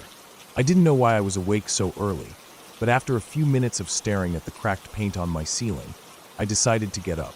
I slid out of bed and felt the coldness of the tiles under my feet. I stood there for a moment, rubbing my eyes, trying to force away the heaviness still hanging in my head. I walked to the bathroom, flicked on the light, and stared at my reflection for a while. My eyes were still puffy with sleep. My hair was sticking up in every direction. I splashed water on my face, feeling the chill crawl down my neck and arms. It woke me up just enough to remember why I set my alarm early. Today I had to drive up north to help my uncle clear out his old cabin before the new buyers came to look at it. I brushed my teeth, washed my face properly this time, and walked back to my room to get dressed. I put on a faded gray hoodie and black jeans, along with my old hiking boots that I kept by the door. As I laced them up, I noticed how worn out they looked. Bits of dried mud were still stuck on the edges. I thought about cleaning them, but left it. I wasn't trying to impress anyone today. The sky outside was turning a soft pink as I grabbed my bag and stepped out the front door. The air smelled fresh and cold. I locked the door behind me, feeling the metal key cold between my fingers. My car was parked a few feet away under the small tree in front of my flat. There were dewdrops all over the windshield. I wiped them off with my sleeve before getting in. The seat felt cold against my back when I sat down. I put the key in, twisted it, and felt the old engine struggle for a moment before it started. I drove out onto the empty road, passing by the silent houses with their dark windows. The sun hadn't fully risen yet, and the streetlights were still glowing orange. I liked driving this early. No traffic, no noise. Just the sound of the tires rolling over the cracked roads and the engine humming quietly. The drive to my uncle's cabin took about 3 hours. The first hour was all highway, empty and stretching far out with nothing but fields on both sides. After that, the road turned into narrow backroads, twisting and climbing through hills. I saw patches of morning mist sitting between the trees as I drove further into the woods. It looked beautiful, like thick white smoke trapped under the dark green leaves. The sun started peeking through the trees, making the road ahead glow in patches of orange. I turned off onto the gravel road leading to the cabin. The tires crunched loudly over the stones, and I felt every bump and dip shake through the steering wheel. Trees lined both sides, branches heavy with thick leaves that blocked out most of the sunlight. It felt darker and colder under there. I rolled down my window to feel the fresh air. It smelled like pine and damp dirt. I finally pulled up to the cabin. It looked exactly like I remembered it, small, wooden, with a rusted tin roof and a porch that sagged slightly on the left side. There were old chairs stacked against the wall and a broken lantern hanging from a hook near the door. The place looked abandoned, but I knew my uncle came here every summer until last year when his knees started giving him trouble. Now he wanted to sell it to someone who could actually use it. I parked the car and got out, grabbing my bag from the back seat. The gravel crunched under my boots as I walked up to the porch. I felt the loose wooden plank bend slightly under my weight when I stepped on it. I reached for the key hidden under the third flower pot, just like always, and unlocked the door. Inside, it smelled like old wood and dust. The curtains were drawn, making everything look dark even though I knew it was bright outside. I walked around opening the windows, letting in fresh air. Dust floated up in the thin beams of sunlight. There were dead flies sitting on the windowsills, their wings curled inwards. I swept them onto the floor with my hand and wiped my fingers on my jeans. I started packing up the small things first, the cups, plates, old pans from the kitchen. I wrapped them in newspaper and put them in boxes my uncle left stacked by the door. After an hour, I moved to the living room. There wasn't much there except a thin mattress rolled up in the corner, an old kerosene lamp on the floor, and a wooden table covered in scratches and burns from cigarettes my uncle used to smoke while sitting there at night. I lifted the table and carried it out onto the porch, nearly losing my grip when my foot caught on the door frame. I left it there to take later. By noon, I felt hungry. I sat on the porch steps, unzipped my bag, and took out a sandwich I made that morning. The bread was slightly soggy from the tomatoes. I ate it slowly, watching the breeze push through the trees. The forest was quiet except for some birds chirping in the distance. I could hear the rustle of squirrels or maybe chipmunks running through the fallen leaves. After I finished eating, I walked around the back of the cabin to check if there was anything left behind. The backyard was just a small clearing surrounded by thick trees. Old metal drums sat rusting in the corner, half buried in dead leaves. I kicked one lightly with my boot and heard something rattle inside. I bent down and lifted the lid. Inside were old beer cans, empty and crushed. I let the lid fall back down, the sound echoing through the quiet clearing. I noticed something odd as I stood there. There was a faint trail leading into the woods, starting from behind the cabin. I never noticed it before. It wasn't an official trail, just a narrow path where the grass was flattened and the leaves were cleared away. I stood there for a moment, staring at it. I don't know why, but I felt this tightness in my chest looking at it. Like I shouldn't follow it. But my curiosity got the better of me. I wanted to see where it led. I walked back to the cabin, grabbed my phone from my bag, and turned on the flashlight even though it was still daytime. The trees were so thick that only small patches of sunlight reached the forest floor. I started down the path, pushing aside thin branches and stepping over fallen logs. My boots crunched softly over the dead leaves. The air felt colder here, and I could hear the faint sound of dripping water somewhere deeper in the woods. I kept walking for about 10 minutes. The path twisted left and right, sometimes disappearing completely under thick piles of leaves before reappearing again. I kept my eyes on the ground, making sure I didn't step on anything slippery. My phone buzzed in my hand. A low battery warning popped up. I ignored it and kept going. I noticed the ground was getting softer under my boots. My feet sank slightly with each step, and soon I was walking through damp mud. The air smelled different here, wetter like rotting wood and old water. I saw a small stream running across the path up ahead. The water was shallow and clear, but the mud around it was dark and sticky. I tried to step over it, but my boots slipped on the wet grass, sinking into the mud with a squelching sound. I cursed under my breath and pulled my foot out, nearly losing my balance. My boot was covered in black mud. I wiped it on the grass and kept walking. The path ended a few feet ahead at a small clearing. There was something in the middle. As I got closer, I saw it was an old shed. It looked like it hadn't been touched in years. The wooden walls were dark with rot, and the roof was caved in on one side. Vines crawled up the walls, wrapping around the broken window frames. The door was slightly open. I stood there for a while, staring at it. I felt uneasy looking at it. I didn't know why. I walked up to the door and pushed it open. The hinges squeaked loudly, echoing into the silent woods. Inside, it was dark and smelled like wet wood and rust. My flashlight flickered as I moved it around. There were old tools hanging on the walls, rusted saws, hammers with wooden handles eaten away by termites, shovels with blades covered in dirt and rust. There was a workbench against the back wall, its surface covered in dirt, leaves, and bits of wood. I stepped inside slowly, feeling the rotten wooden floor bend slightly under my boots. I walked around the small shed, looking at the tools, trying to figure out why my uncle would have a shed this far from the cabin. I didn't see anything useful, just old junk covered in dust and rust. I turned to leave, but something on the floor caught my eye. It was a small metal box half buried under dirt and fallen leaves. I bent down and picked it up.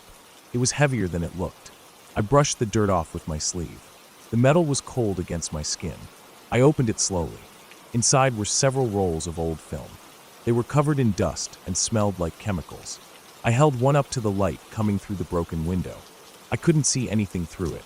I put it back in the box and closed it. As I stood up, my boots slipped slightly on the floor. I looked down and saw something dark and shiny near my foot. I bent down again and brushed away the dirt. My stomach dropped. It was a bone. Small, but definitely a bone.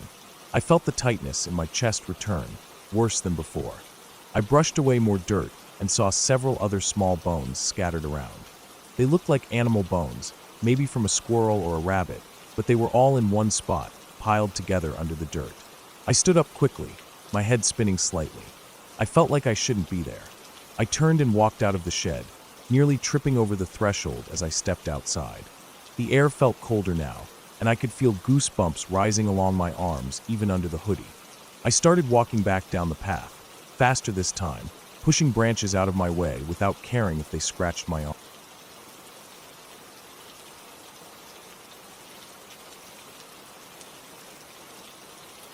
I woke up to my alarm at 4:30 a.m. like I always did on workdays. I sat up on the edge of my bed for a minute, rubbing my eyes and listening to the quiet hum of my fan. I was tired because I'd gone to sleep late watching some random videos on my phone. I got up, stretched my arms above my head, and walked over to the bathroom, my bare feet cold against the floor. I splashed my face with water to wake myself up.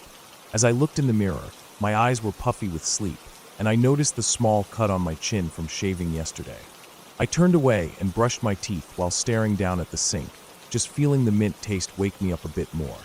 I walked into the kitchen and put on the kettle for tea.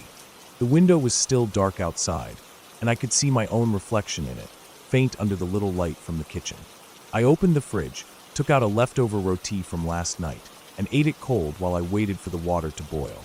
I checked my phone, scrolling through a couple notifications, mostly just random group chats. My back hurt from sleeping weirdly, so I bent forward and stretched a little to loosen it. When the water was done, I poured it over the tea bag in my cup and let it sit while I got dressed.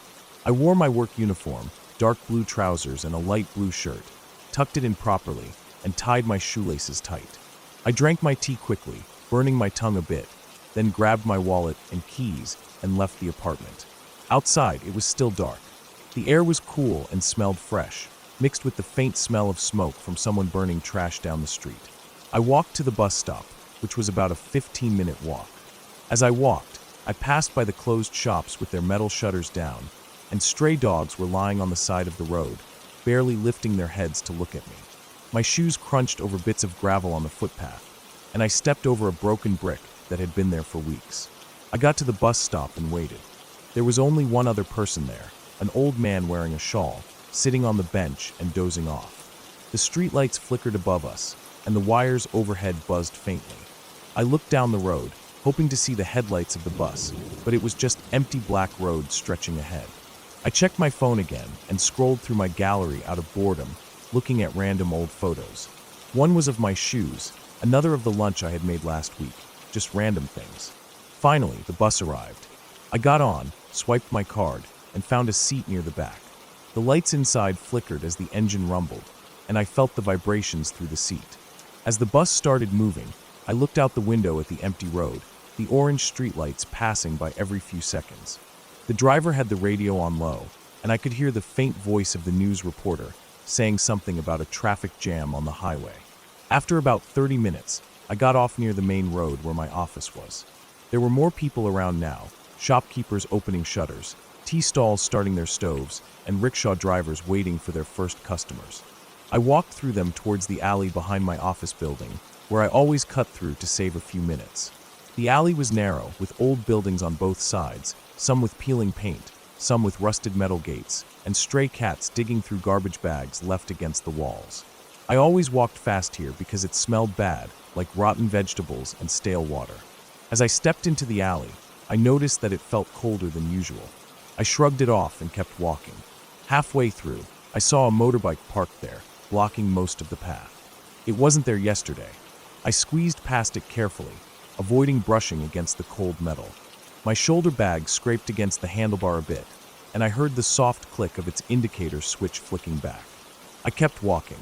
At the end of the alley, there was a pile of cardboard boxes that had been there for weeks, damp from rain a few days back, their corners sagging and dark with moisture. As I walked past them, I heard a faint rustling sound coming from behind the boxes. I stopped for a second, thinking maybe it was a cat, but then I kept walking. I wasn't really scared, just annoyed that the alley was so dirty. I went into the office, building through the back gate. The security guard was half asleep in his chair, his head tilted down. I nodded at him as I walked past, and he didn't even look up. Inside, the fluorescent lights were harsh and white, making my eyes squint for a moment. I climbed the stairs to the second floor and unlocked the office door. The office was silent except for the faint hum of the refrigerator in the pantry area. I turned on the lights, walked to my desk, and put my bag down. I sat down and powered on my computer. As it started up, I leaned back in my chair, closed my eyes, and rubbed my temples. I felt a bit dizzy from the early wake-up. I drank some water from my bottle the coolness calming my throat. An hour later, a few more coworkers arrived. I didn't really talk to anyone. I just did my work, checking emails, entering data into the system, sending updates to my manager. The morning passed by slowly. Around 10 a.m., I got up to stretch my legs. I walked to the pantry to make myself another tea. There was no one there. I poured hot water into the paper cup, dipped the tea bag, and stared out the small window above the sink. The sky was bright and clear now, and I could see pigeons sitting on the ledge outside, their feathers puffed up against the mild breeze. I went back to my desk and sat down. As I sipped my tea, my phone vibrated in my pocket. I checked it. It was just a random ad notification. I put it away and continued working. At noon, it was lunchtime. I didn't bring anything from home today, so I decided to go out and eat. I grabbed my wallet and left the office. I walked back through the alley to get to the tea stall that also sold the rolls. As I walked through the alley again, I noticed that the motorbike was gone now. The boxes were still there, but they seemed to have been pushed slightly to the side. I thought maybe the person who owned the bike moved them a bit to get it out. I didn't think much of it. I got to the tea stall, ordered an egg roll, and sat down on the small plastic stool.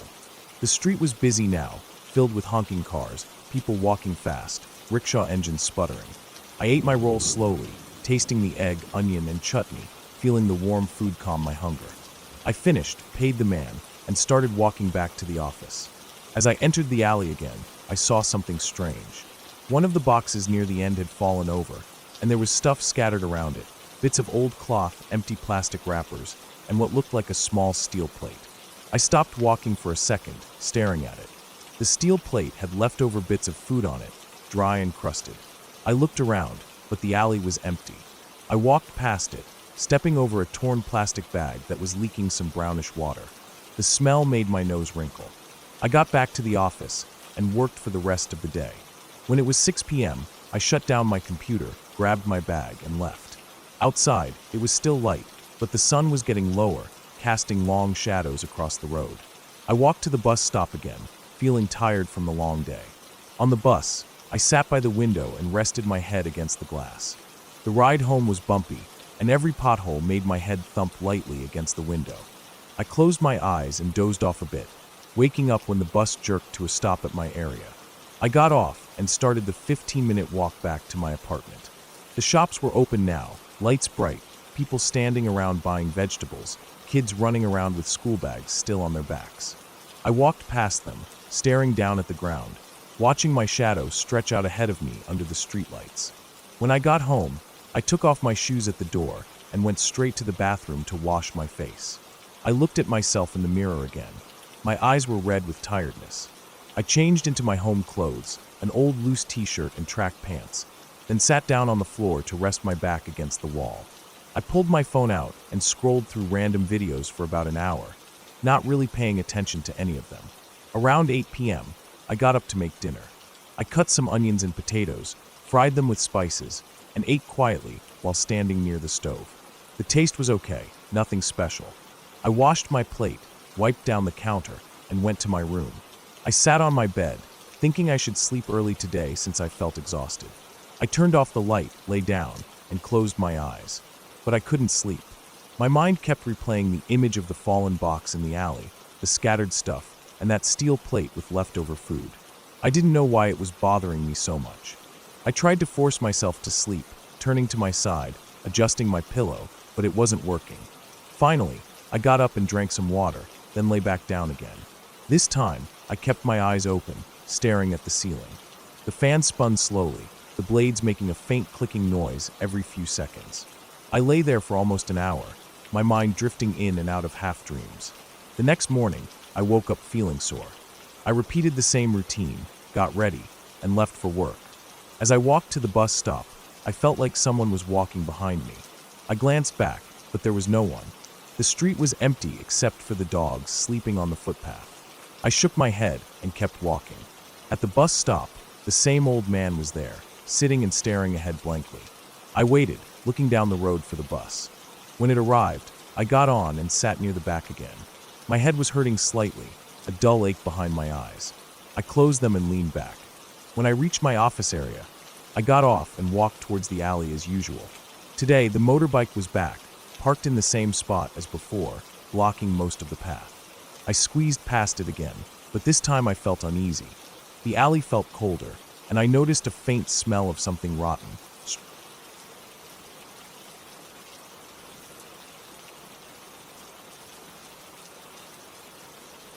I woke up that morning with a heaviness in my chest that I couldn't quite shake. I didn't know why I felt like that, but I blamed it on bad sleep. The sun was already rising, glowing pale orange behind the thin curtains. I swung my legs over the side of the bed and just sat there for a few seconds, staring at the wooden floorboards. The fan above me spun lazily, its motor clicking every rotation. My room was silent except for that sound. I forced myself to stand and stretch. My shoulders were stiff. I walked out into the small hallway, feet brushing over the rug. My brother's door was closed, and I could hear him snoring softly inside. I walked past and went into the kitchen. The tiles felt cold under my feet. I opened the fridge, took out a water bottle, and drank half of it without stopping. My throat burned from sleeping with my mouth open. I set the bottle on the counter and leaned against it, closing my eyes again. That heaviness was still there, like a rock sitting on my chest. The house was quiet. Outside, I could hear the crows in the neem tree, squawking at each other. I pushed myself off the counter and went to the window to look out. The street was empty. Only an old woman was sweeping her yard across the road, her back bent, moving slowly. The sky was getting brighter, but it still felt cold. I decided to go for a walk. Maybe that would make the heaviness go away. I slipped on my sandals and grabbed my phone and keys. As I stepped out the front door, I felt the air hit me. It was fresh, but carried a smell of burning wood from somewhere far off. I locked the gate behind me and started walking down the dirt lane, past the small houses with peeling paint and closed metal gates. A couple of dogs barked from behind fences. I ignored them and kept walking. I reached the main road and turned right, heading toward the canal. The walk was quiet. A few motorbikes passed by, leaving trails of dust behind them. I reached the small concrete bridge over the canal and stopped there, resting my elbows on the railing. The water below moved slowly, brown and thick with floating garbage. Plastic bags clung to the reeds on the edges. I watched as a plastic bottle drifted past under me, turning slowly in the water. I don't know how long I stood there. My mind felt blank, almost numb. I just watched the water move. Then, I decided to keep walking. There was a dirt path along the canal, mostly used by farmers and kids going to the mango orchards further down. I had never walked that way alone, but that morning, I felt like I needed to keep moving. I stepped off the bridge onto the path. It was narrow and uneven, with grass growing on both sides and small rocks sticking out. The smell of wet mud rose up around me. Birds flew overhead, their wings making sharp flapping sounds in the quiet morning. I kept my eyes down, watching where I placed my feet. After about 10 minutes, the sounds of the road faded away behind me.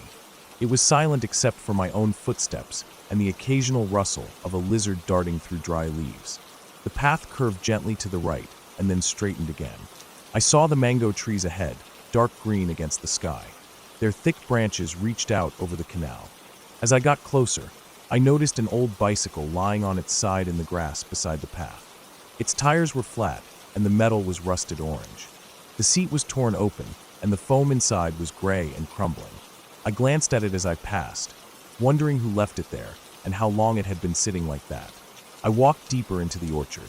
The trees stood close together, their branches forming a roof overhead. The air smelled sweet and earthy. There were fallen mangoes everywhere, some rotting into black mush, others still firm and yellow. Bees buzzed around them, and flies landed on the soft spots. I could hear the hum of insects in the trees. The ground was littered with leaves and fruit pits. I kept walking, stepping over fallen branches and avoiding the piles of rotting mangoes. My sandals stuck slightly to the wet mud. The sun barely reached the ground here. It was cool and dim. I walked for a long time without thinking, just putting one foot in front of the other. Then I smelled it. At first I thought it was just the smell of rotting fruit, but as I walked further in, it got stronger. It smelled like something dead, like a rat that had crawled into a drain and died there. I stopped and looked around. The trees were silent, no birds chirping, no wind rustling the leaves. I listened hard, but there was nothing. The smell was coming from ahead. I didn't want to find out what it was, but my feet kept moving forward. The path curved slightly to the left, and as I rounded the bend, I saw it. There was a small clearing there, with broken branches scattered around and a tree stump in the middle. Lying on the ground beside the stump was a dog. Its fur was matted and dirty, covered in flies. Its belly was bloated, legs stiff. Its eyes were open, and its tongue hung out of its mouth, black and dry. I felt my stomach twist. The smell was overwhelming. I turned away and covered my nose with my shirt. I stood there for a few seconds, breathing through my mouth, trying not to throw up. I didn't want to look at it again, but something about it felt wrong. I forced myself to turn back. That's when I noticed the rope. It was thin and blue, tied around the dog's neck, and the other end was tied to the tree stump. The knot looked tight, like it had been pulled hard.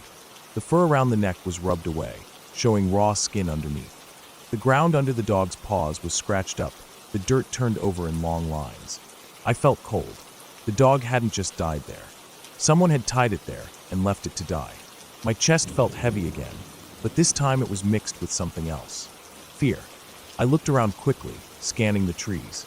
The orchard was silent. No one was there. But the feeling that someone had been there, maybe even recently, made the hairs on my neck stand up. I backed away from the clearing, keeping my eyes on the dog. Then I turned and walked quickly back the way I came, almost tripping over tree roots and fallen fruit. I didn't care about the buzzing flies or the smell anymore. I just wanted to get out of there. My heart was pounding in my chest, and I felt dizzy. When I reached the edge of the orchard, I stopped to catch my breath. The sun was higher now, shining bright and hot. I could hear the road in the distance, motorbikes and people shouting. The normal sounds of the morning felt unreal after what I had just seen. I stood there for a moment, breathing hard, sweat dripping down my back. My legs felt shaky. I started walking back toward the bridge, not looking behind me. The heaviness in my chest was worse now. My stomach was tight, and my hands were trembling slightly. When I reached the bridge, I stopped again and looked down at the canal. The water was still moving slowly, carrying more plastic and bits of green weed. I leaned against the railing and looked at my reflection in the water. My face was pale, and sweat was dripping from my chin. My hair stuck to my forehead. I didn't feel real. I felt like I was watching myself from somewhere else. I stood there for a long time, not moving. Finally, I pushed myself away and started walking home. My sandals slapped against the concrete as I crossed the bridge. The dogs barked at me again as I walked down the lane, but I ignored them. I reached my gate and unlocked it, slipping inside quickly and closing it behind me. I stood there in the small yard, looking at the plants growing along the wall. The air felt hot and still. I went inside and locked the door. My brother was still asleep. I went to my room and sat down on my bed, staring at the floor. I could still smell the dog in my nose, even though I was far from the orchard now. I felt like I couldn't breathe properly. My chest felt tight, and I rubbed it with my hand, trying to make the feeling go away. The day passed slowly. I tried to distract myself by cleaning the kitchen, sweeping the yard, and washing clothes. But every time I closed my eyes, I saw the dog lying there with its tongue out and the rope around its neck. I kept thinking about who had done that. Why would anyone do that to an animal? What kind of person would sit there, tying that knot, knowing what it meant? That night, I couldn't sleep. I lay in bed staring at the ceiling, listening to the fan clicking overhead. The shadows in the room seemed darker than usual. Every small noise outside made me jump. A motorbike passing on the road, a dog barking in the distance, the creak of the house settling in the cool night. I felt like someone was watching me, even though I knew no one was there. At around 3 in the morning, I got up and went to the kitchen to drink water. The tiles were cold under my feet again. I drank straight from the bottle, feeling the water run down my dry throat. I set the bottle back in the fridge and leaned against the counter, staring into the darkness of the living room. I kept thinking about that orchard, the silence, the flies, the rope. I felt like I could still hear the buzzing in my ears.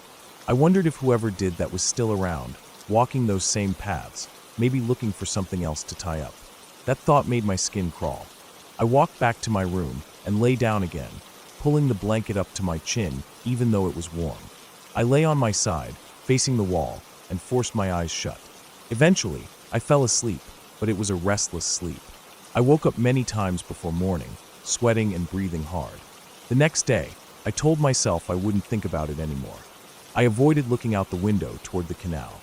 I kept myself busy all day, washing dishes, sweeping the floor again, wiping down the windows. but it stayed in the back of my mind like a stain I couldn't scrub away. I knew I wouldn't walk down that path again. I didn't even want to cross the bridge anymore. I felt like the orchard was watching me, holding that memory of the dog and waiting for me to come back. Days passed, but the feeling never left me. Even now, every time I walk past that bridge, I